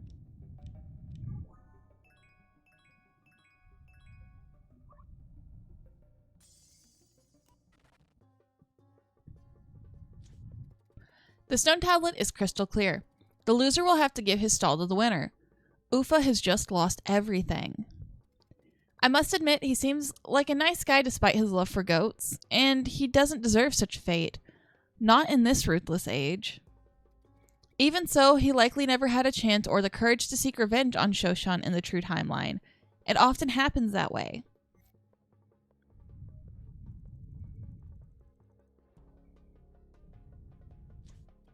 We should locate Ufa again to find a way to undo this paradox. Yes, detective, I sense that you're becoming stressed about finding someone in a city where our main suspect can instantly travel between Earth gates. Maybe I can help. No, I'm fine on my own. Just give me some time to install a new subroutine. You have a freemium subscription, so you can speed up the process by watching some— No! No? Okay then. Are you really sure about the ads? They're quite funny, and they're targeted just for you. I know what you like. I'm gonna beat it. I'm gonna fucking bop it. Okay, you said no. I get it.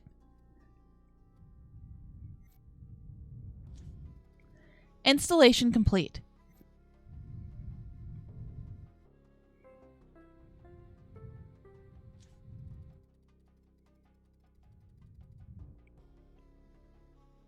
You should know that some objects called pivots vibrate at a particular frequency depending on the moment in time they're observed.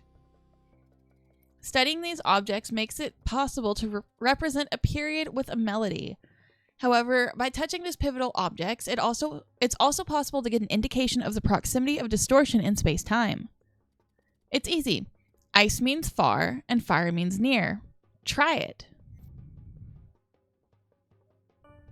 Ray. Fire. Perfect. As you saw, this element returns fire, which means Ufa is nearby. Let's follow the merchant until we find the origin of the paradox. You can keep using the CFE analyzer if you need to.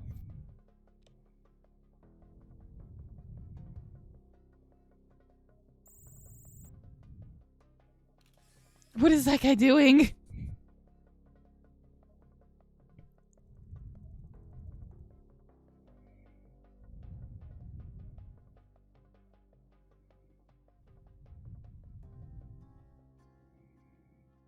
Oh, there.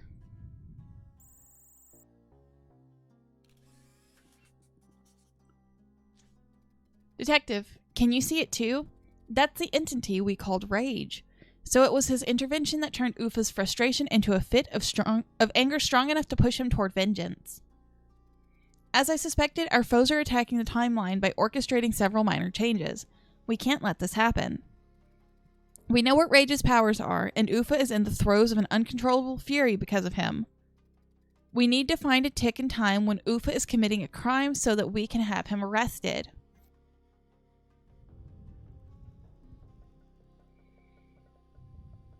Okay, Ufa, where are you?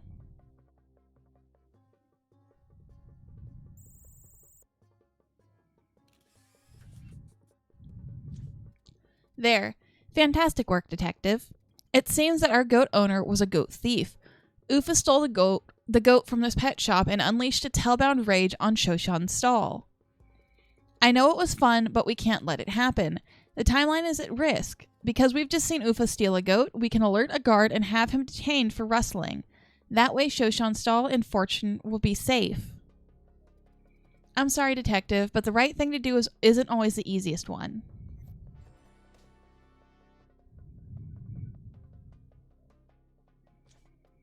Now, we must return to the mainframe and see if we can collect more data on our foes.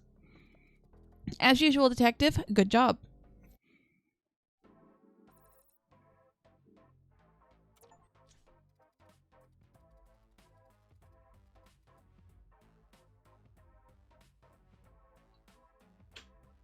Okay. My tests are complete. It seems that Rage and our enigmatic shapeshifter have very similar energy signatures. That can't be a coincidence. Furthermore, this energy trace seems to be synthetic in nature, so it was probably able to reconstruct a pattern in the shapeshifter's one. There'd be a word or a code of some sort, or, well, a name. Oblivion.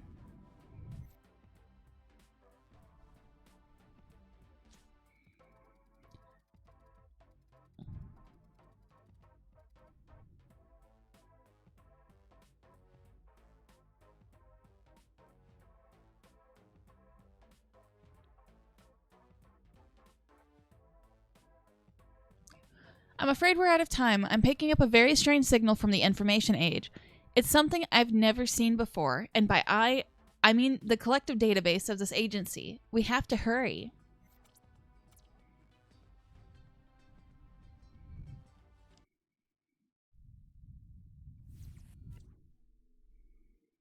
The turquoise fallen dame.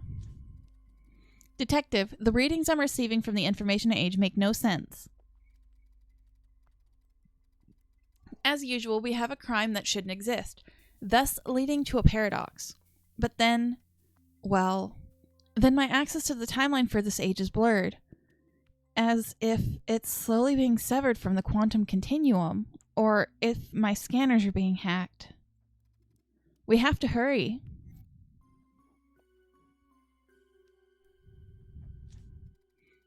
The weird signal emanates from the cathedral. The crime must have happened nearby. I hope you can pinpoint the correct location. This anomaly is affecting our ability to discern the true timeline. The cathedral's this thing. Oh, that is so glitchy.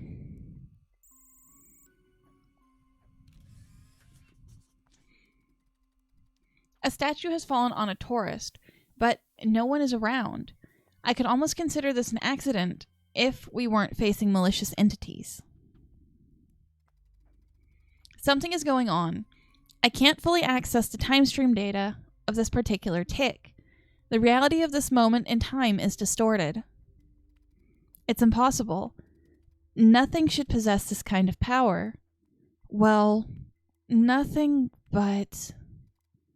Never mind. We'll talk about that later. First, we must understand what's going on. I could try to run a time defragmentation routine, though it will consume nearly all my energy. Do you have any other ideas? No? Well, let's get started and hope I won't shut down.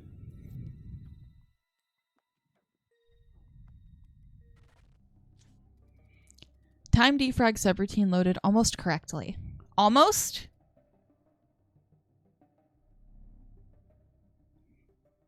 Am I still here? Good. Detective, in order to get a glimpse of what happened, we need to rebuild the temporal matrix of this exact time fragment.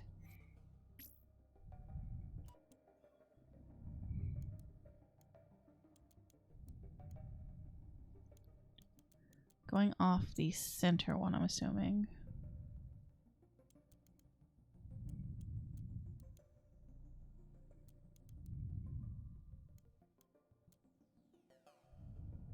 Okay, that one there.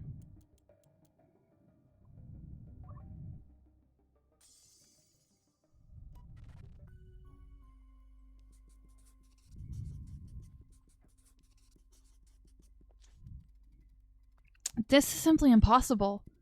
Whoever is causing this anomaly is using different fractal time matrices to alter the reality of this Nexus event. In other words, our unknown foe can directly alter the past without relying on engineered coincidences. Theoretically, if we were to find all the fractal matrices, we could revert their effect and restore the reality of this time frame. There's just one small problem. The matrices are almost impossible to detect, even for my scanners. So, there's nothing we can do unless you can come up with one of your bright ideas. This new enemy, they're too powerful. Yes, Detective. I'm listening. Are you suggesting that we use all my energy to boost my scanners? Are you sure? Wait. Actually, it could work. But I'll have to suspend my other routines, including my firewall and human interface. I won't be able to speak with you or help you, Detective. Do you still want to proceed? Okay. Diverting all energy to the time defragmentation scanners. Boosting time defrag subroutine. Remember, Detective, we have to find 4 matrices. So these 4.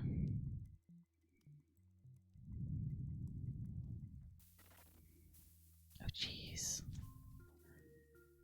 Near zoo.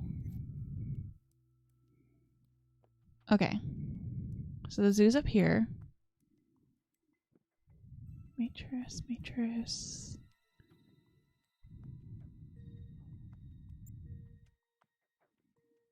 There.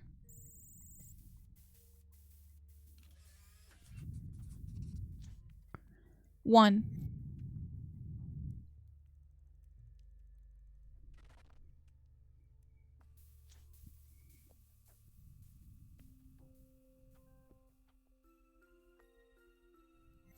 Yaruta?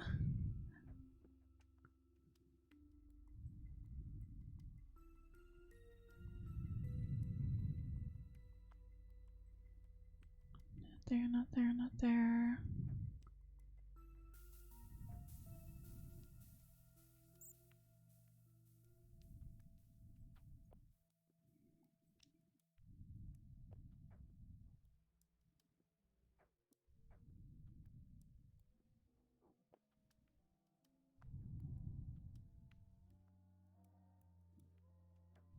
Wait.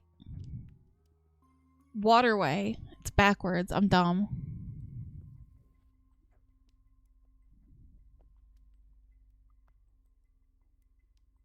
Okay, it's down here by the waterway, but where? Okay, that's where we got Oscott. There.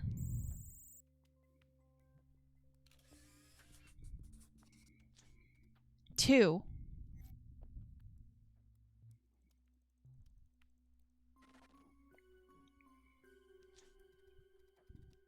Holy. Everything is holy. Is it near the cathedral?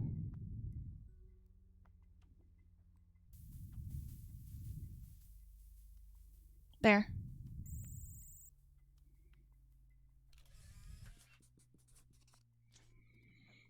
Three.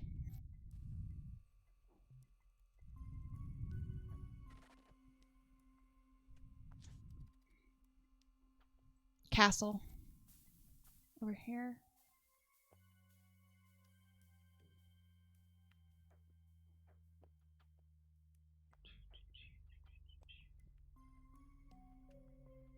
There.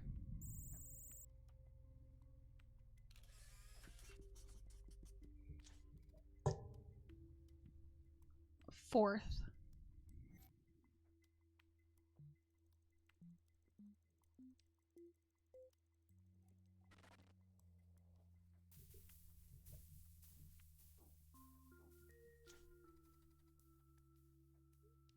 I'm fairly certain Nightbot's acting up, Jolly.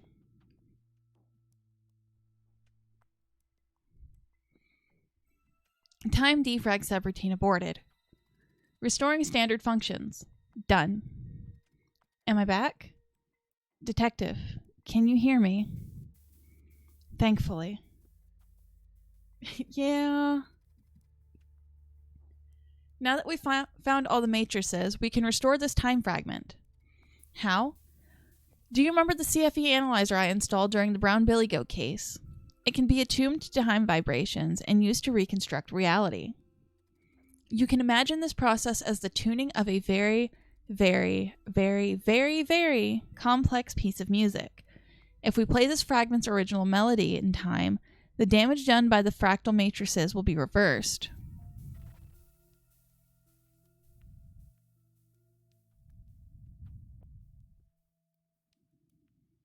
So it was... Is it you?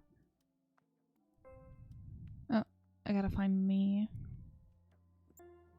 Fa. Sol. Me. Re. Fa.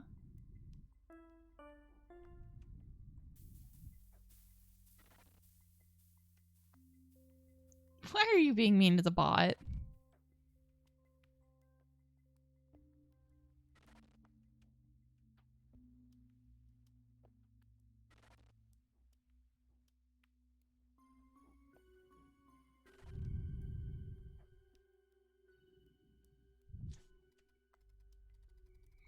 Detective, you made it. You found the 4 matrices and then used the CFE analyzer to restore the fabric of reality by playing the correct melody. Of course, you weren't actually playing a melody. That's just a poetic way we use to represent time vibrations. The reality is returning to normal. Great job, Detective. But now we have to hurry to my mainframe and think about what happened. This new foe is terrifying.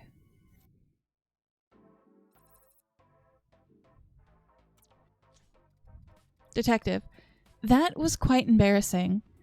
I'd be glad if we never talked about my behavior again. Yes, I know. There are things more important than my pride. But for your information, for an AI like me, it's extremely humiliating to operate without a proper human interface. What we just faced was something very similar to Rage and Oblivion, even if its capabilities were vastly more potent. However, that display of power gave us a lead, for there is only one kind of entity that can interact with the time flow in such a way: an AI. Yes, Detective, we're facing rogue AIs. Oh, geez.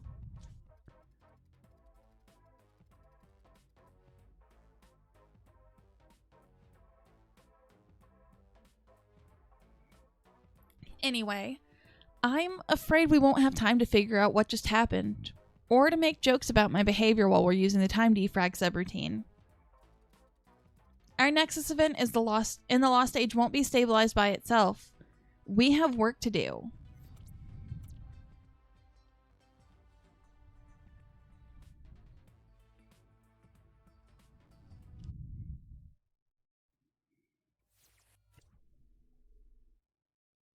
How dare you?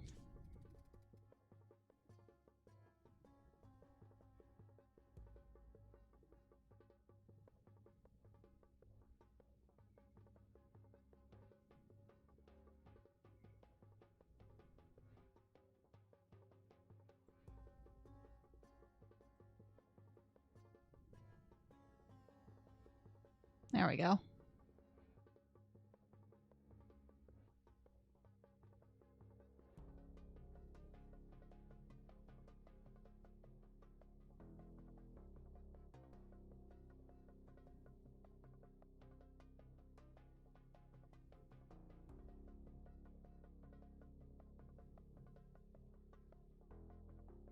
No, not even by the tail.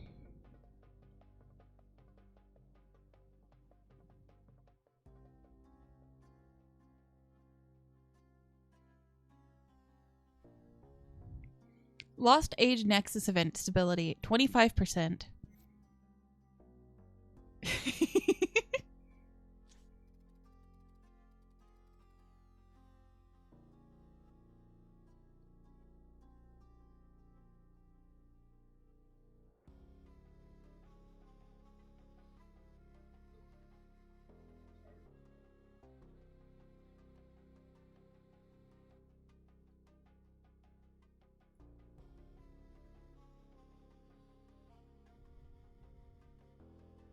This time our foes haven't been subtle at all. I discerned strong temporal spikes near the arena. Something pretty spectacular has just happened there. One spawned on you, so... If left unchecked, this paradox could have immediate consequences on the true timeline.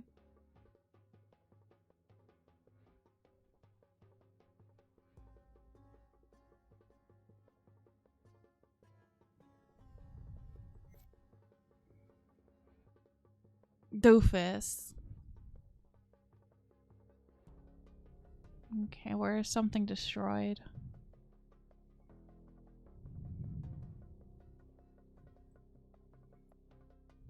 It's not this, is it? No.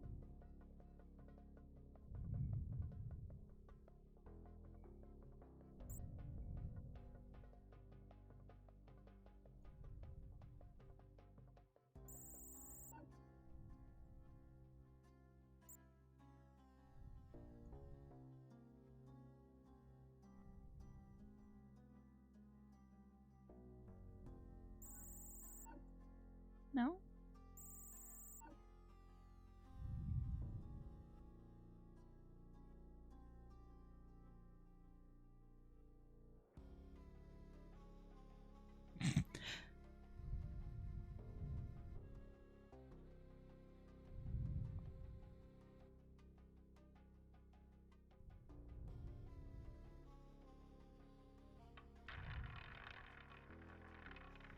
I was wondering what that noise was for a minute.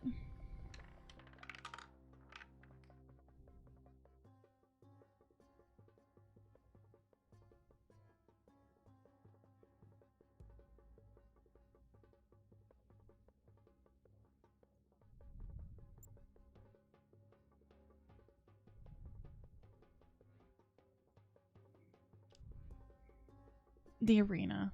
Okay. You've got me distracted. I forgot where I was supposed to be looking.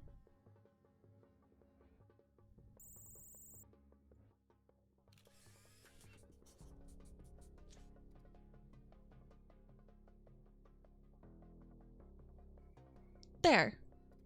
Well, Detective, I'm afraid what you found is more than an incredibly realistic statue. It seems an actual gladiator was just turned to stone. Don't be too surprised. During the Lost Age, many ancient technological artifacts from before the fall of Atlantis were used, like the Earth Gates or these energy spears they wield.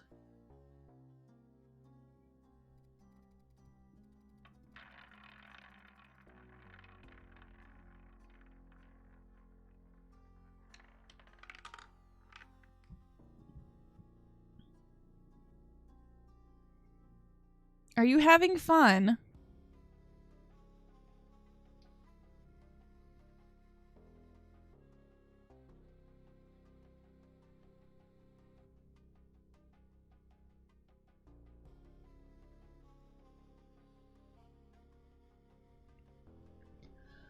Also, these two aren't ordinary gladiators. They had such importance in the true timeline that I can identify them without even loading the database routine. They're Gallicus and Saxa, lovers and heroes of the yet-to-come Battle of Crimson Ribbons.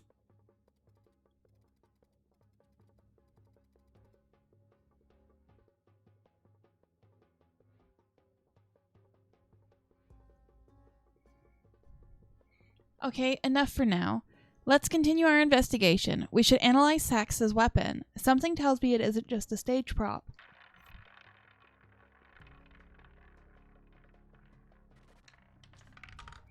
Data extraction subroutine loaded correctly. Atlantis technology inherited by subsequent populations after the fall was based on similar principles, but is different from today's technology. This tool lets you extract information from machinery and devices. Using it, you should determine the exact nature of this weapon.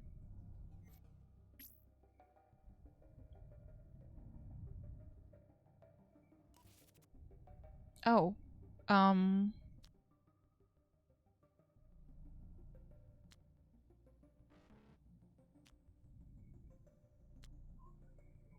I playing a matching game? No, that wasn't it.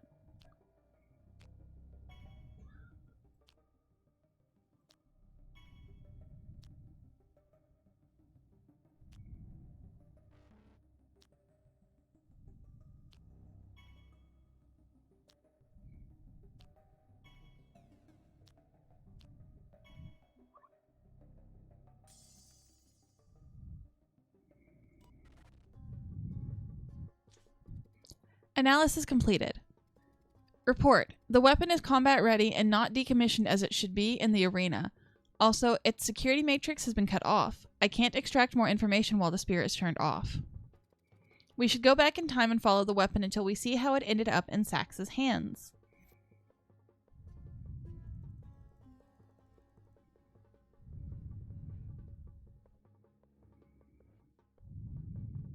Is it this one? No.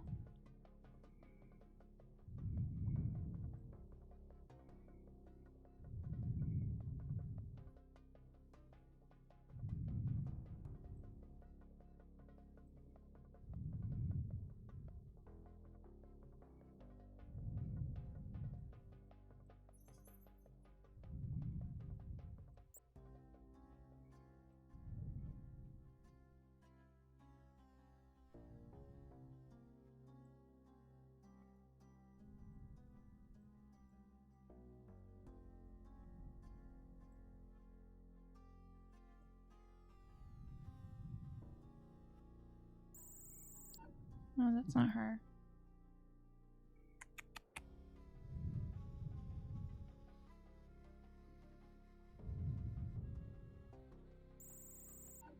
No?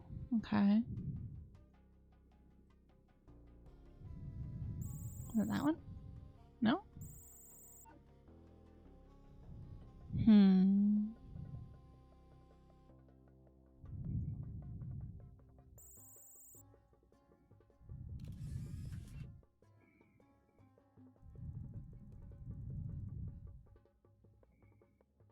It's the one with the bird face on it. Okay, where was Saxa before this?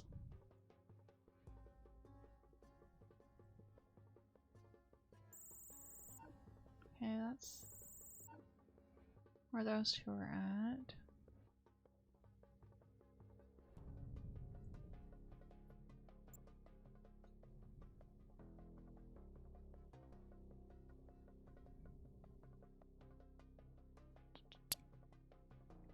Let's see.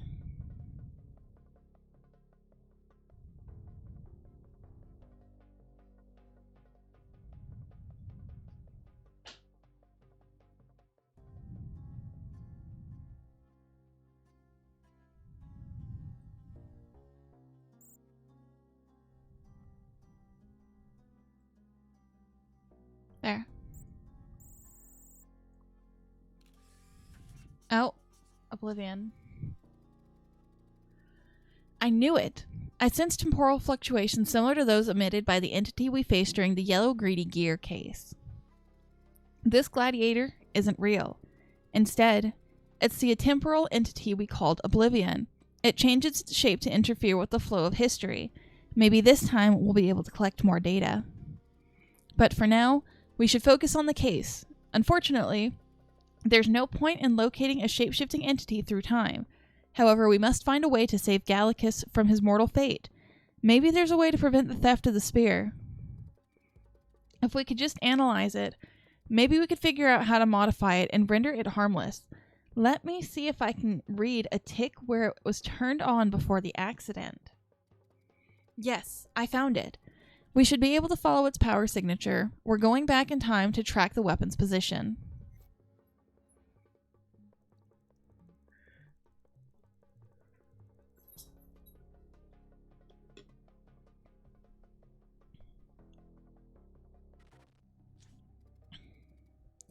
Energy tracking subroutine loaded correctly.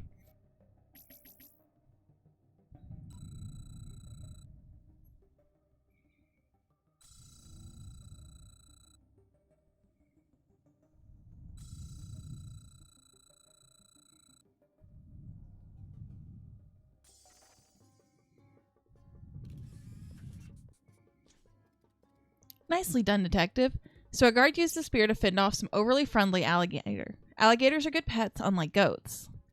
Anyway, if we're to perform a deep analysis of the weapon, we need to find a tick in time when it's turned on but not wielded by anyone. Our scan could overload its energetic matrix, and we don't want to create another paradox. Let's find a suitable tick.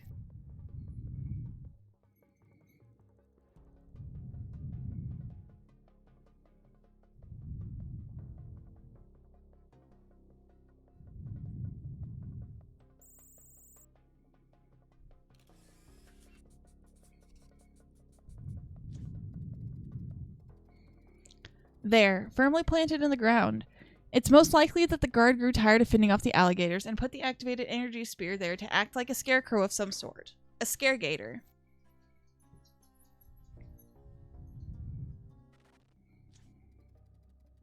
Energy analysis subroutine loaded correctly. We have to try to determine the inner workings of this ancient weapon. Thankfully, I have a tool for that. With it, you'll be able to extract data from its energy signature.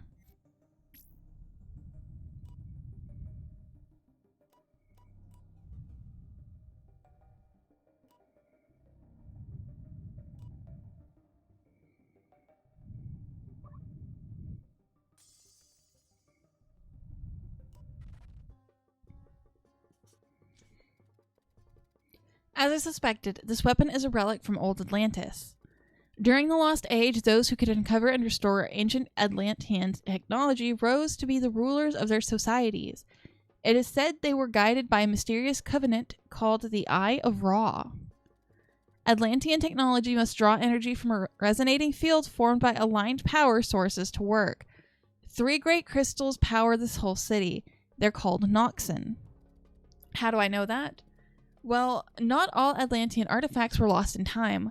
We have one at our disposal even today. It's very, very, very close to our HQ, I might add. What happens if we disable the Noxen for a short while? Detective, you're a genius. If we stop the resonating field during the right tick, Sax's weapon will cease to function and Gallicus won't be turned to stone. However, we need to disable them in the right order. One mistake and we would blow up the whole city. No pressure. The Great Noxen are, well, big. They're so big that I could find them without your help if only I could perform a single action without human approval. Anyway, according to my reading, the first one has a round bezel.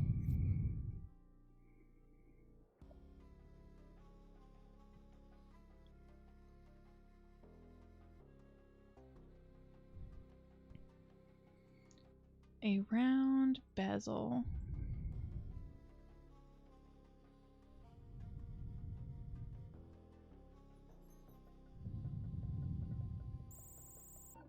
No? Did say that they're big.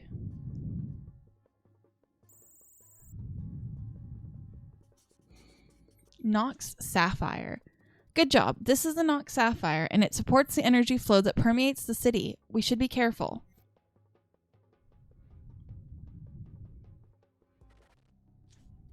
Temporal link subroutine loaded correctly.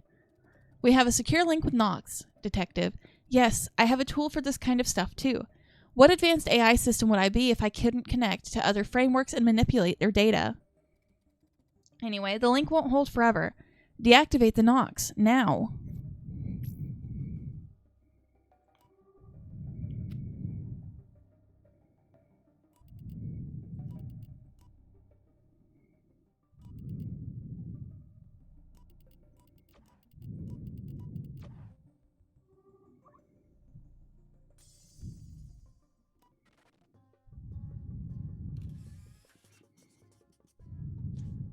Nox Sapphire deactivated.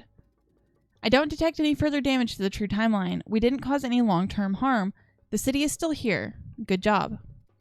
Now let's find the next one. The second Nox has a square bezel.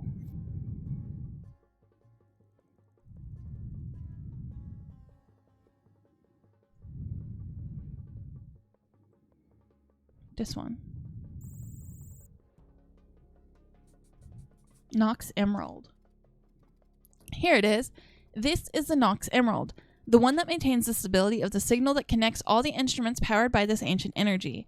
Our intervention must be even more precise.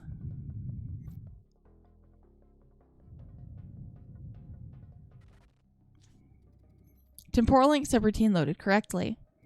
Again, Detective, try to shut down the Nox without causing any long-term damage.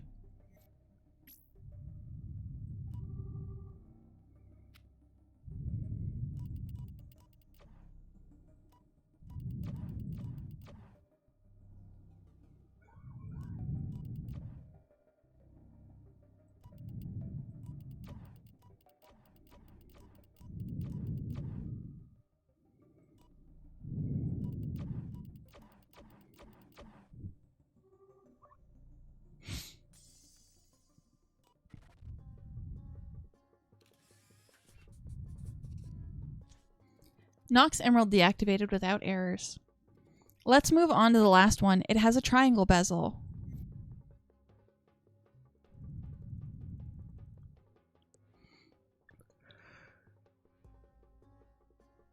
Triangle bezel, triangle bezel.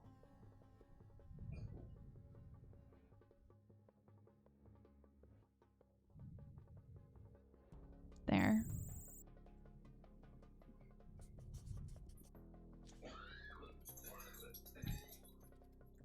Here's the last one. This is the Nox Ruby. Its structure is the most complex of the three. It has been modified several times over the centuries, so I have to be extremely precise.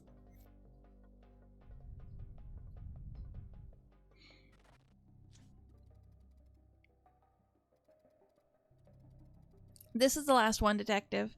You can proceed to deactivate it and silence all weapons in the city for a little bit. We have a job to do. Deactivate. Please deactivate the third Nox.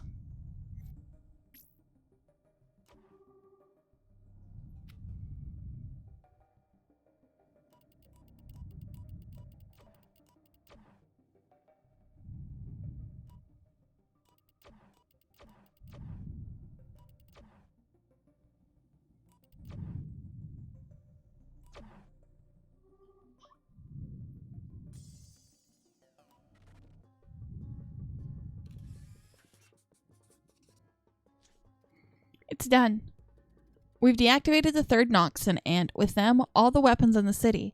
When the shapeshifter steals the spear, it will have a big surprise. We need to be sure the paradox is reverted and Gallicus is fine. Let's jump ahead a bit to check.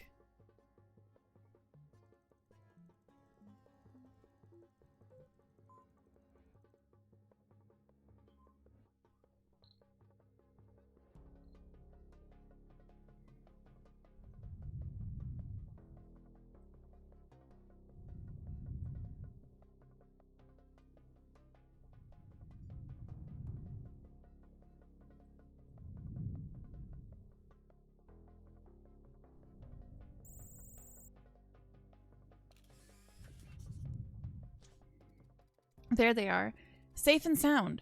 Our soon-to-be heroes of the Battle of Crimson Ribbons. We should hope they'll enjoy the next few years, for a grim winter looms. But that's in the future. Today we've saved a life and the timeline itself. We should be proud of ourselves. Aww. I wonder what our foes hoped to achieve by creating this paradox. Did they want a specific side to win the war? Maybe they just wanted to spread distrust toward Atlantean technology.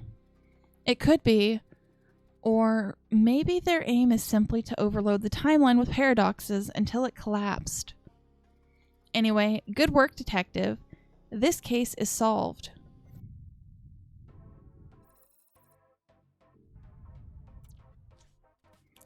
This wasn't an easy one, Detective. You can be proud of yourself. Yes? Of course you can ask something. Oh, I see. I'm afraid I can't help you with that. I'm not allowed to disclose information about the history of humankind if it isn't relevant to the current case. However, if you keep track of every detail, you should be able to put it together and discover hidden clues about your past. Now, let's resume our scans.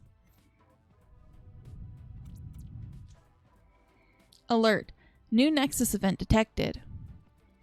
Detective, it seems a third Nexus event is forming. The very first age of your history is in grave danger. Our foes are attacking Atlantis City itself. Yes, this is bad. Very bad. We should go now.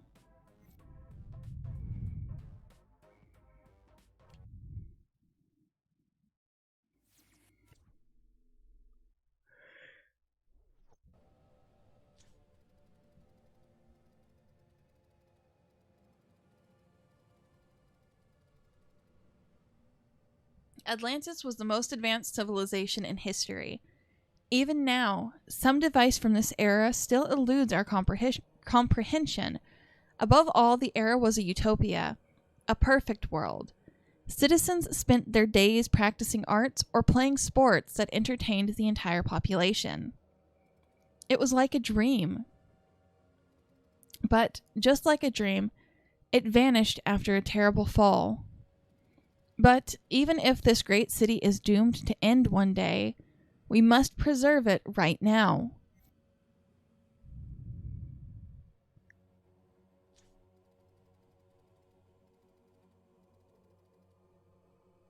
We've detected an irregular energetic outburst in the Tower of Leisure. I can't imagine the consequences. Maybe something was destroyed or disintegrated. In any case, the timeline is in danger. Tower of Leisure, is it this one?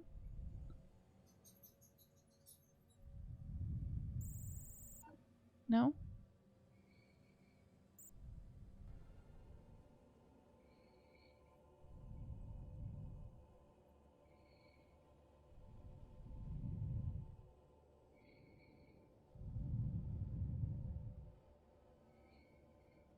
That one's got a bunch of books and stuff.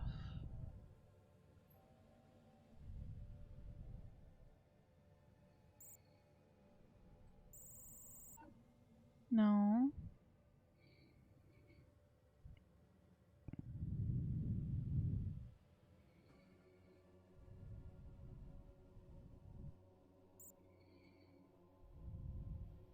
What is this music?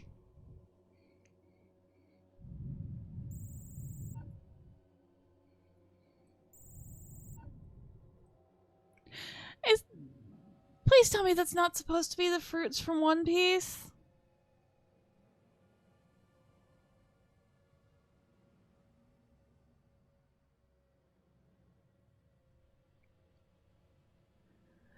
Ah, jeez.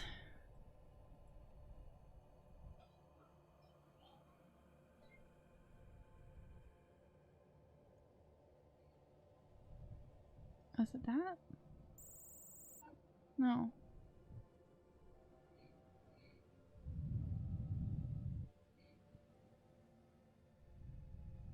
I feel like this one's a temple.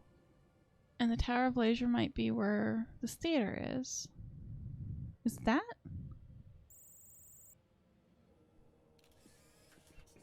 Dust. A pile of dust with a broken mask on top of it. This is our energetic outburst. But what was reduced to dust? And how? We need to analyze these remains in order to understand what happened.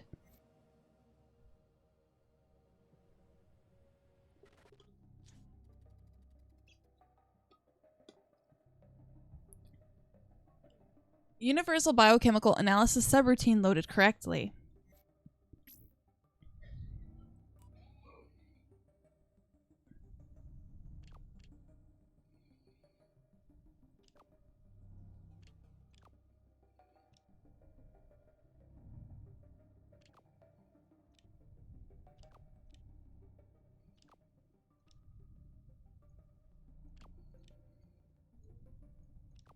For some reason, I thought they had to be side by side if I was transferring to them. That doesn't seem to be the case.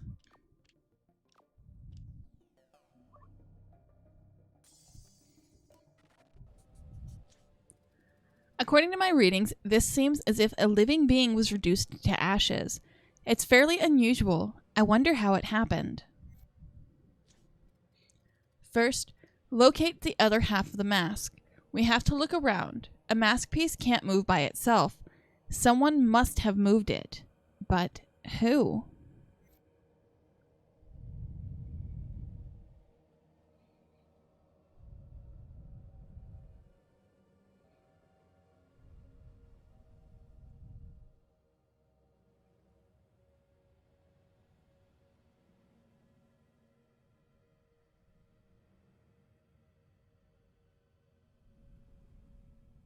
You.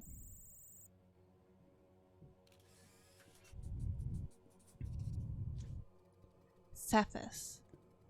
Here's the other half of the mask, held by an Atlantean citizen. My curiosity is piqued as to who he is. According to my archives, this citizen is no one. Well, he is someone. His name is Cephas, but he really hasn't done anything worth mentioning in his life, except for a mushroom and mollusk dish he created. Good to know. Okay, so Cephas is unrelated to the crime and picked up the mask out of curiosity. We need to go back to when the mask was whole.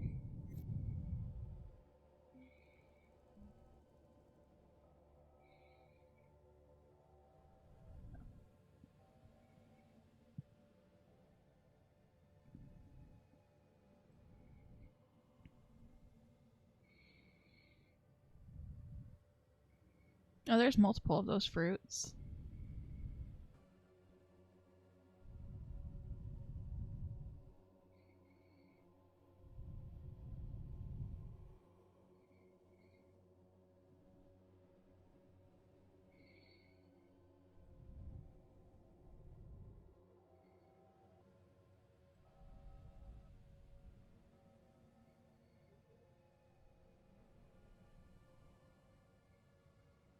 When it was whole.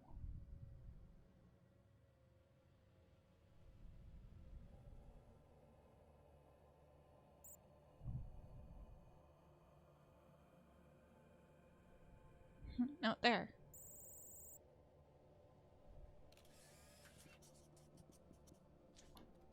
Cario. This is the victim before he was pulverized. The victim's identity is Cario, also known as the Cyan Mask. He was the first actor to play a guardian in a piece. Ah, yes, I didn't explain why there are guardians in a utopia like that. Many other realms were jealous of Atlantis' riches and technology. Guardians are the defenders of the city. Maybe he was targeted by an enemy of Atlantis, someone external to the city itself. To unravel this mystery, we need to figure out where the energy outburst came from.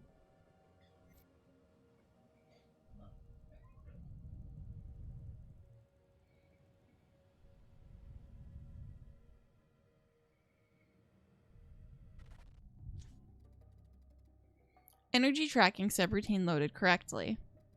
This is the moment in time when a very powerful energy trace was still active, just before it vanished. Trace the location of the energy source.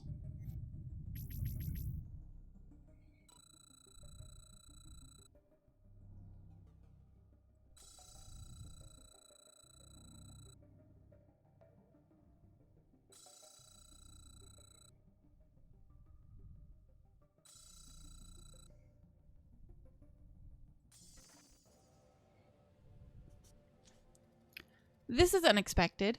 The energy signature we analyzed is almost identical to the one emitted by the temple's crystals. Those crystals are the founding stones of Atlantean technology. The big one is the Crimson Tear. It emits the force that keeps the city floating above the raging waters. Yes, Detective. The Noxen we disabled during the Green Lanterns have a similar nature and equally unknown origin. I wonder why anyone would remove a crystal from its location and use it as a weapon. We need to investigate. Anyone who interacted with this crystal could be the culprit. That would explain the latter.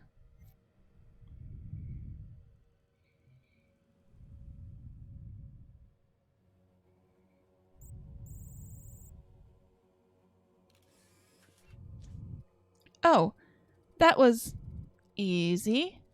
If investigations were that simple, you wouldn't need advanced AI support because humans could handle them on their own. According to the records, the citizen on the ladder is Pavati, one of the temple priestesses. We need to understand what she's doing. Because she reached the crystals immediately before they were taken off, Pavati is now our suspect. We should follow her and learn what her intentions are.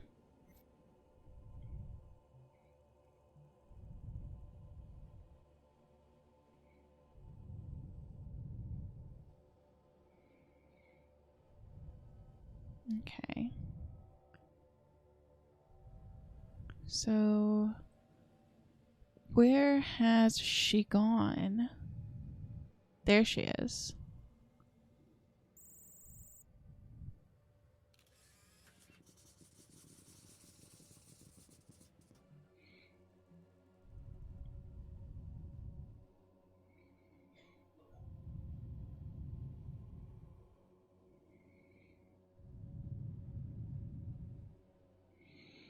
Okay, there is him.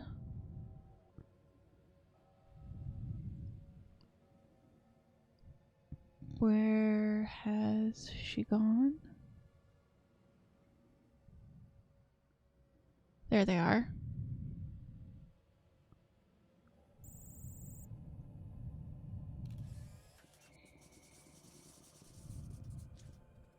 Here they are. Apparently they're giving the crystals to someone. From the records, his name is Dorado, and he's a gym worker. I think I know what's happening. Atlantis crystals were periodically maintained to prevent deterioration. Gym workers took care of them, employing techniques that have unfortunately been lost over time. When Pavati gave the crystal to Dorado, its energy was still stable. We can remove her from the suspect list and replace it with the gym worker's name. Dorado may have manipulated the crystals to make them have energetic outbursts. But why? Let's follow him. We're following a fish.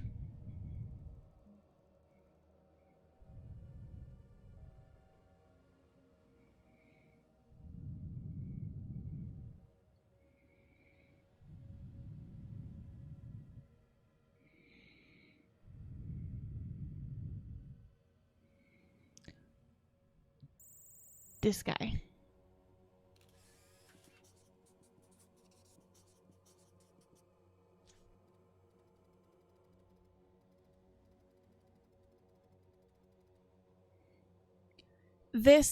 I don't think it's one of the ancient techniques we discussed earlier. Look at his gaze. He seems to be hitting the crystal angrily, despite the fact his job is to keep the crystals from getting damaged. What's the reason Dorado is angry? At Atlantis, such a feeling shouldn't exist. Not yet, at least. The Great Fall is yet to come. I agree, Detective. Someone altered the correct flow of time. Let me check the data I collected. As we suspected, my reading indicates an unusual energy trace in a past tick. If someone has altered the flow of events, thereby affecting Dorado, we need to find that person.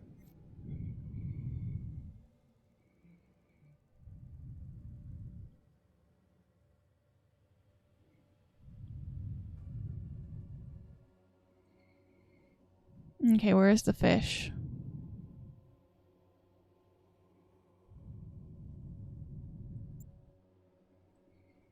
There. That's Rage. That's Rage. As usual, he disappeared before we could lock onto his signature. He manipulated Dorado's mind so that it would experience uncontrollable fury. However, unlike other eras where we've solved cases, we can't call the police. Guardians weren't created to fight crime in the city. In any case, we can't let Dorado destroy the crystals and accidentally cause Cario to disintegrate. I have an idea.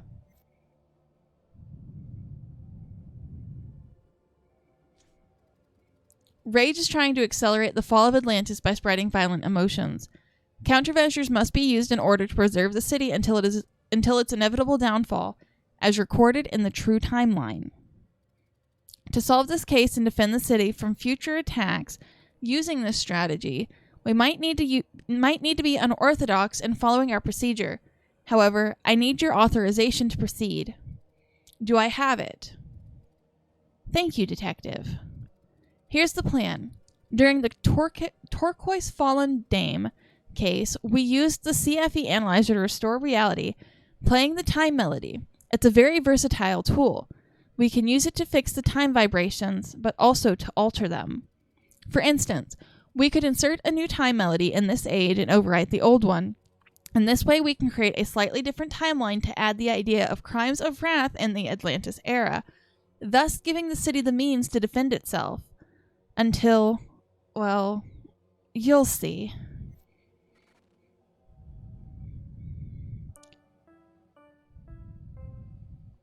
Re, mi, do.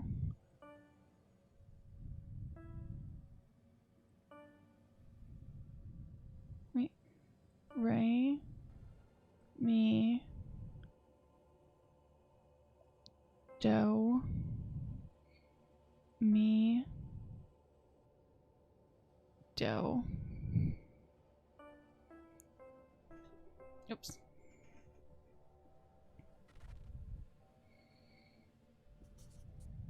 Wrath. Done.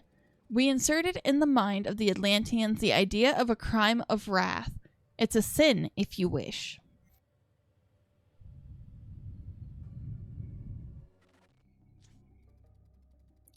Data obfuscated and inoculation subroutine loaded correctly. Now the last part of the plan. We can arrest Dorado. We just need to alert the Guardians by sneaking into their systems. The Guardians are synthetic creatures, but they are powered by energy crystals. As such, they can be hacked. In modern terms, we can explain it like this. They have a consciousness protected by a framework that's like a firewall. This tool is made to infiltrate advanced and secure systems. We can use it to bypass their firewalls.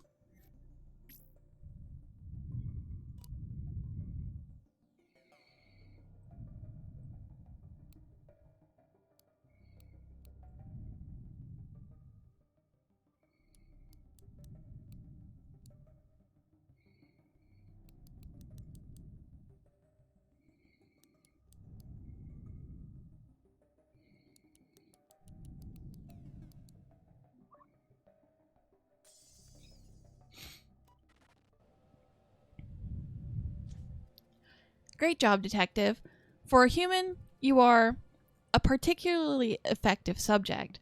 I'm starting to think we'll make a good team. Oh, by the way, I'd appreciate it if this little trick stayed between the two of us. Thank you. Now that we can declare this case solved, we should focus on the important thing. Rage.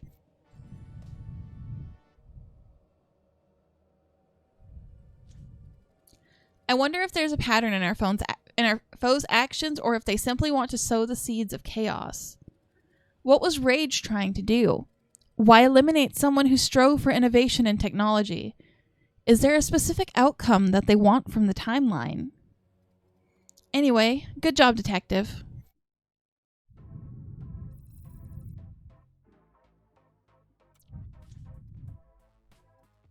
Detective? You're very silent.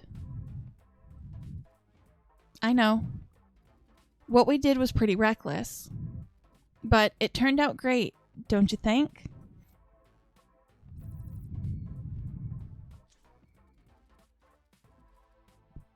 Look, as long as the true timeline remains intact, we can afford some minor changes.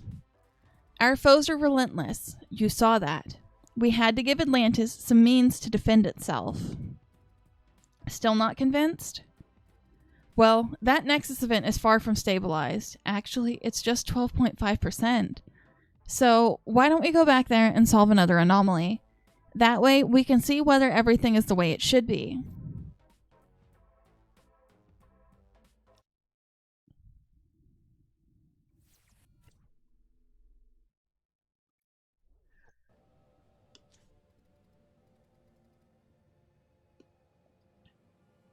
We're back in Atlantis.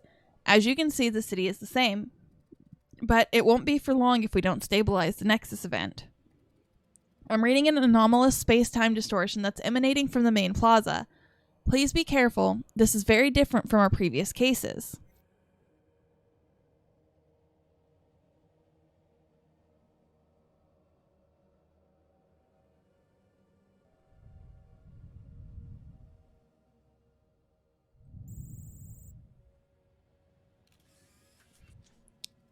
Distortion found. Wait, this shouldn't be possible. The distortion is altering the fabric of reality as if a specific moment in time and space was being rewritten. Bed? Munchie, is it bedtime? Do you need to sleep? Additionally, there's a lingering trace of quantic energy. Before the distortion, there was something else, something incredibly powerful. Something has been stolen.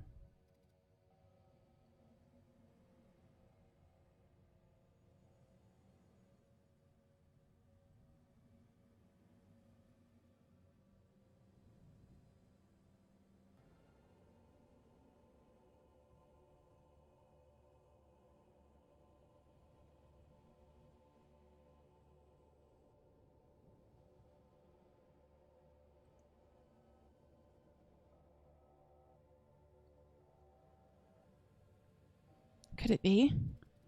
We need more details. Detective, let's go. Look for clues near the fountain.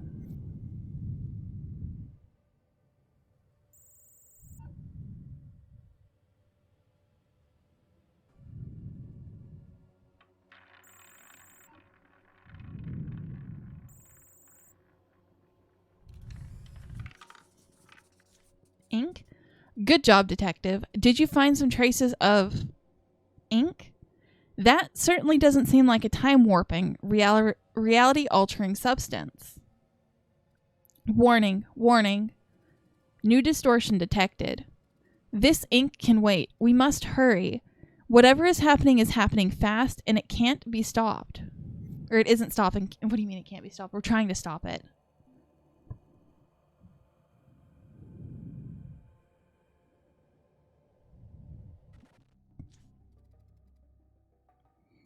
Energy tracking subroutine loaded.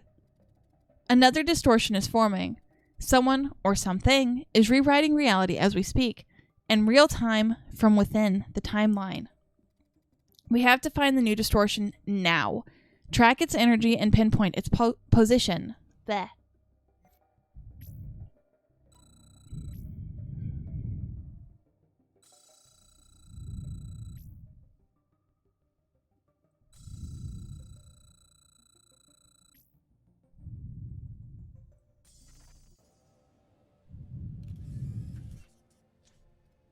There. Another distortion. Again, I detect a spike in quantic energy. Something really powerful was there just a second ago. There's no doubt. It was a sacred stone. Detective, are you familiar with the Eternity Saga, the ancient tale about the all-powerful sacred stones of Atlantis? Well, it isn't just a legend. The heroes, the portals, all of it. It's all true. Such sacred stones existed during the Atlantean Age, and we haven't yet understood how they functioned. If I weren't a rational atheist AI, I'd call it magic. Someone is stealing the sacred stones and causing these distortions. The fountain used to hold the sacred stone of space, while the statue was the altar for the sacred stone of power, a boundless energy source for the whole city.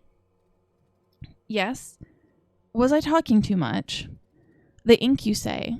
Yes, the ink! It's near the statue. Follow the trail. It's our only clue.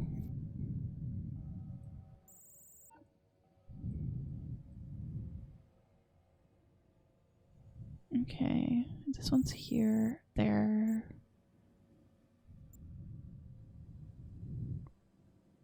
So this ink ended up there.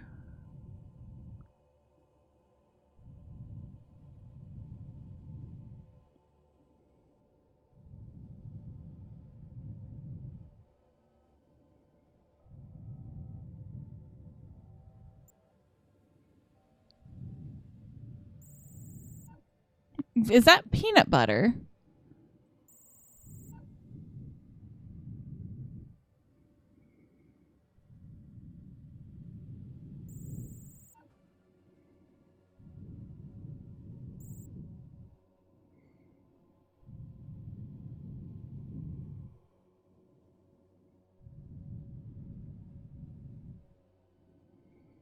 So this ink led to here.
The traces of ink form a trail along the temple's outer nave.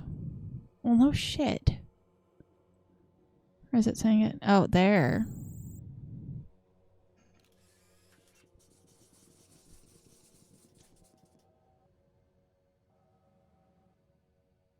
There. Wait. What? Did he just disappear? I can't stabilize the image and photograph it. There's only an echo, just like the distortions we've detected. My sensor couldn't correctly read his image, as if he was clouded and severed from the true timeline. Just that thing was visible. Yes, Detective, that was the Eternity Gauntlet, as described in the saga. Whoever was in front of us just used its power to tap into the sacred stone of space and vanish. It would have required an enormous amount of energy, though.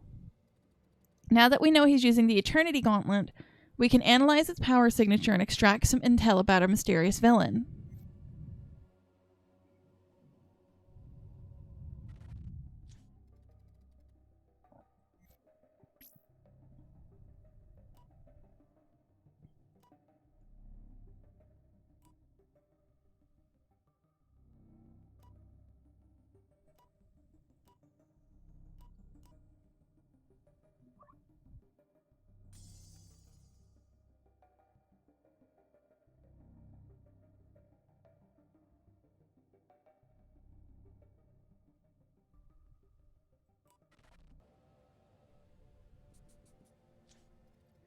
Analysis complete. I was able to recover some biometric data on the wielder of the gauntlet. It isn't enough to reconstruct his image, I'm afraid, but at least it's something to give us a clue. His biometric indicators are compatible with those of the Squid family, a powerful and wealthy house of this age. Unfortunately, the Squids were a legion, so we need more clues to identify our villain. I wonder if he's purple. Warning, warning. As we speak, a new distortion is forming inside the Tower of Arts.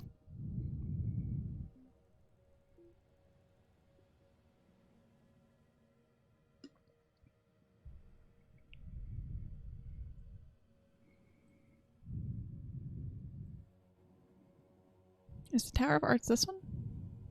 Yep.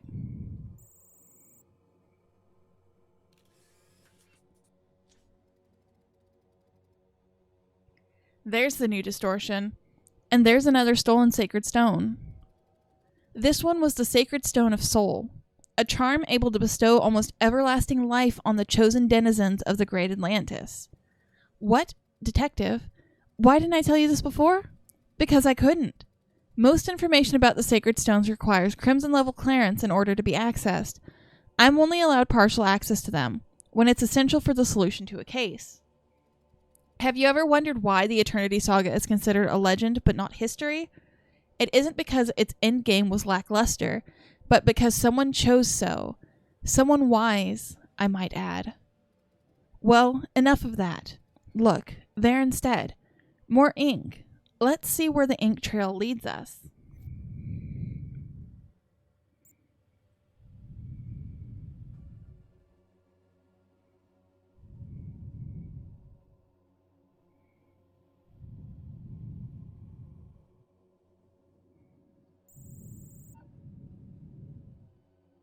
there you are.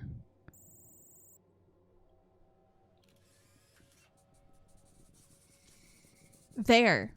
No! He vanished again. But we can at least analyze the lingering energy, once again to learn something more about him.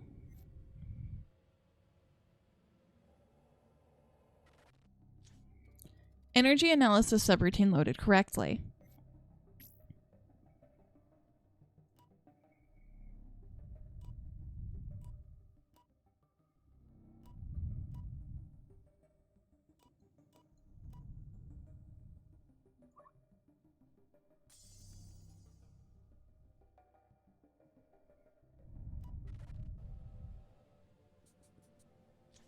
Beard. We have a new piece of information. Our thief has a beard. A squid with a beard. We still need more clues, but we don't have the means to get more. However, I'm pretty sure our bearded squid will try and seize another stone. I'll scan for more distortions. We found one in the Tower of Knowledge. Let's go.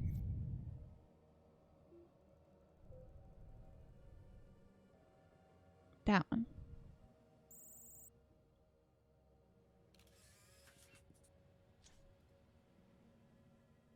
There. It's what I feared. The sacred stone of mind has just been stolen. The collective memory of every being that ever lived in Atlantis. A living graveyard. Why, do you ask? Why has the knowledge of sacred stones been hidden? It happened years ago. I had just been activated and received my name, Eve. I was different. A newborn. If you wish. For even AIs must learn and grow. It was the very first day for our organization. Nevertheless, we uncovered the truth about the sacred stones. Then we chose to classify it. Why? Because some truths are dangerous. Power, infinite knowledge, and immortality must be dreams, but not historical facts. Again, why? It's because we saw how Atlantis fell. I'll say no more. We should leave this library and follow the ink trail again.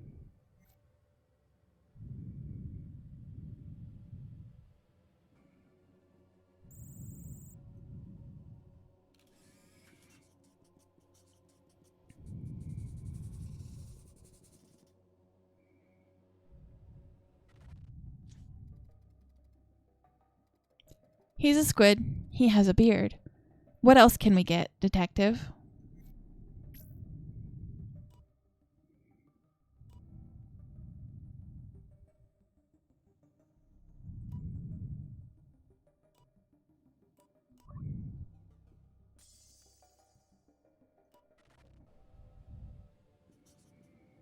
Tunic.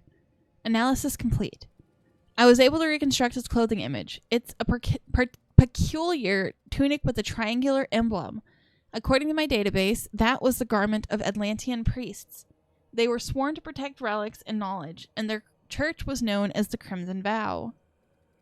Well, now we should have sufficient clues to identify our thief. Let's go back in time and catch him.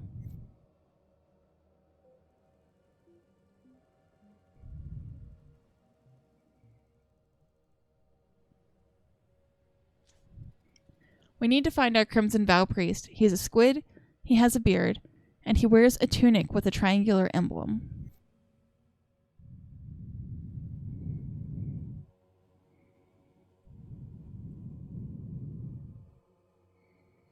You're a squid, but you have no beard.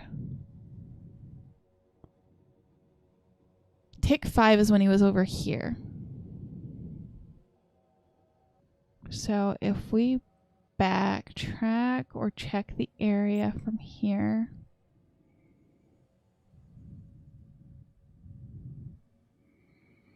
You don't have a beard.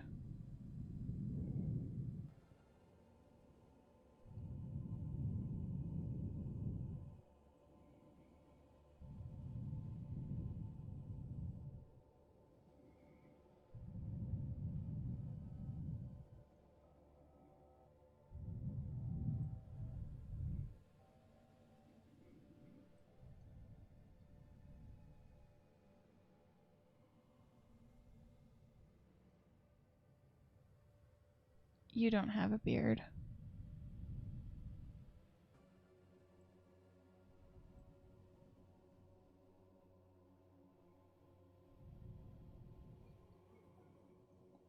You don't have a beard.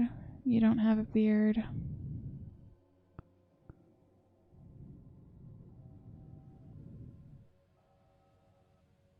No, Cheechin started stream.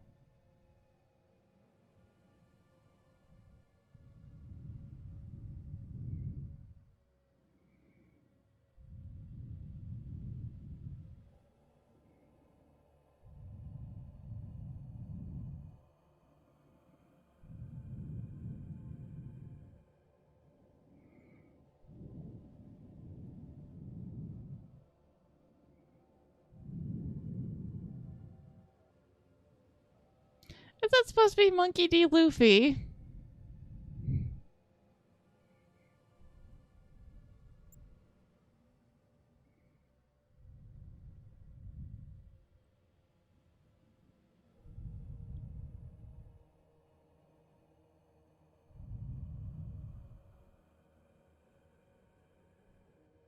Unless, I don't think that's supposed to be a beard.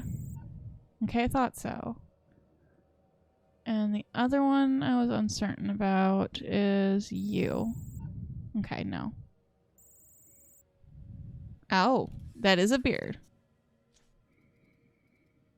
Great, detective, you found him.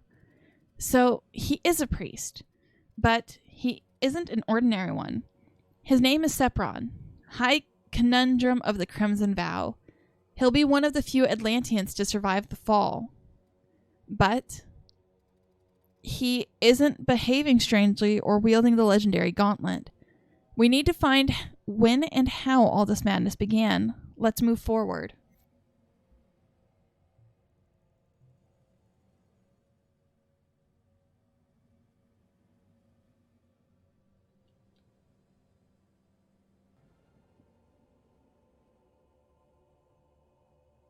Okay. So he's over here.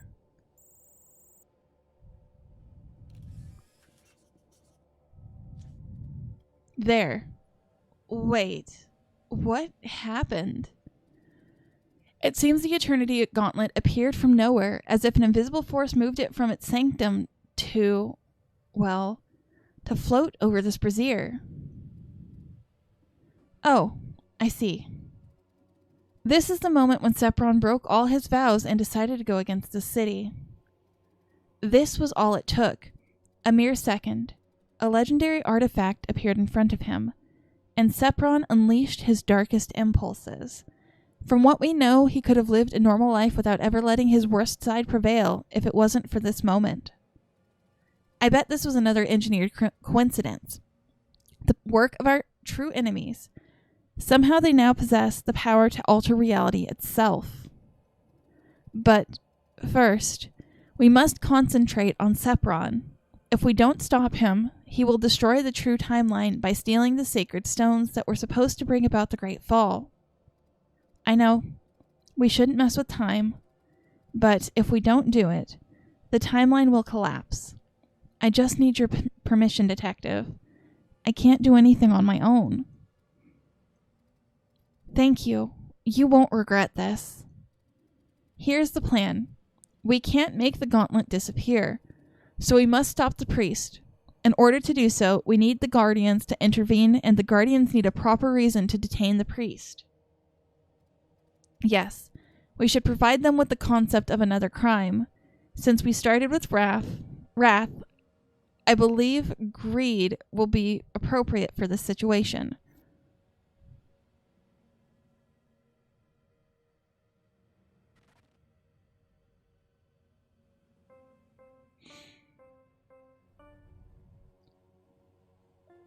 No, that's Fa.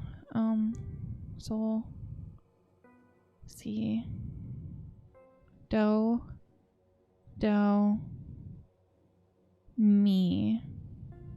No, that's Fa. Do.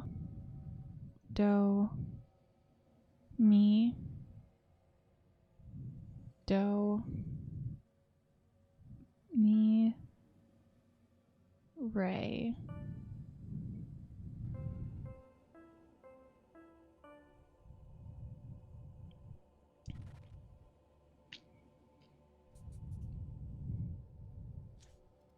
It worked, and the Atlantean Age still now perceive greed as a crime. This will change their civilization a little bit, but not enough to cause time flow problems.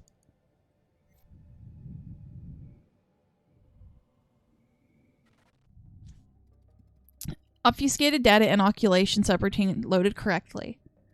To complete our plan, we need to sneak into the Guardian system and alert them.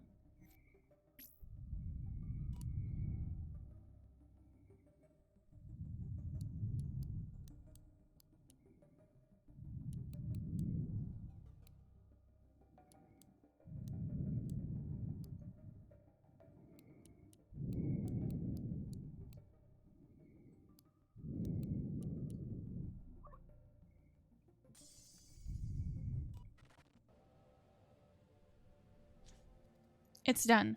Now the Guardians will detain our priest before he can use the Eternity Gauntlet.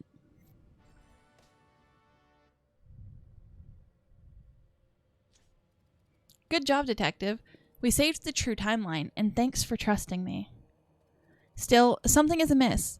The reality of a tick was rewritten. Someone was able to alter the positions and the existence of different objects, including something as powerful and arcane as the Eternity Gauntlet. As you just saw, even in our interface, everything this force has altered is distorted and flickering. Something like that is bound to have left some energy traces throughout this period of time. If we go back to the mainframe, I should be able to analyze them from a temporal point of view.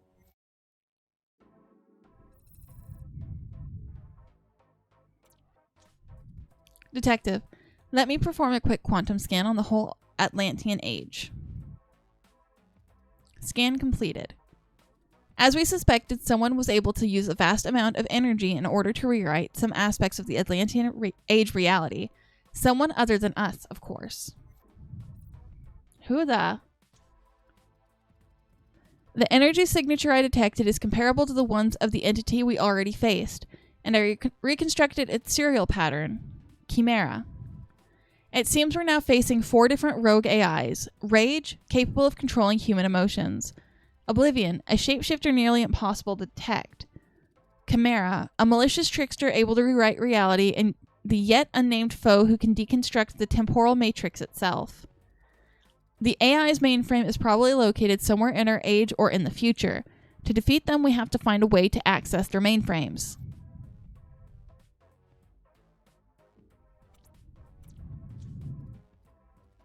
Alert, alert, new Nexus event detected.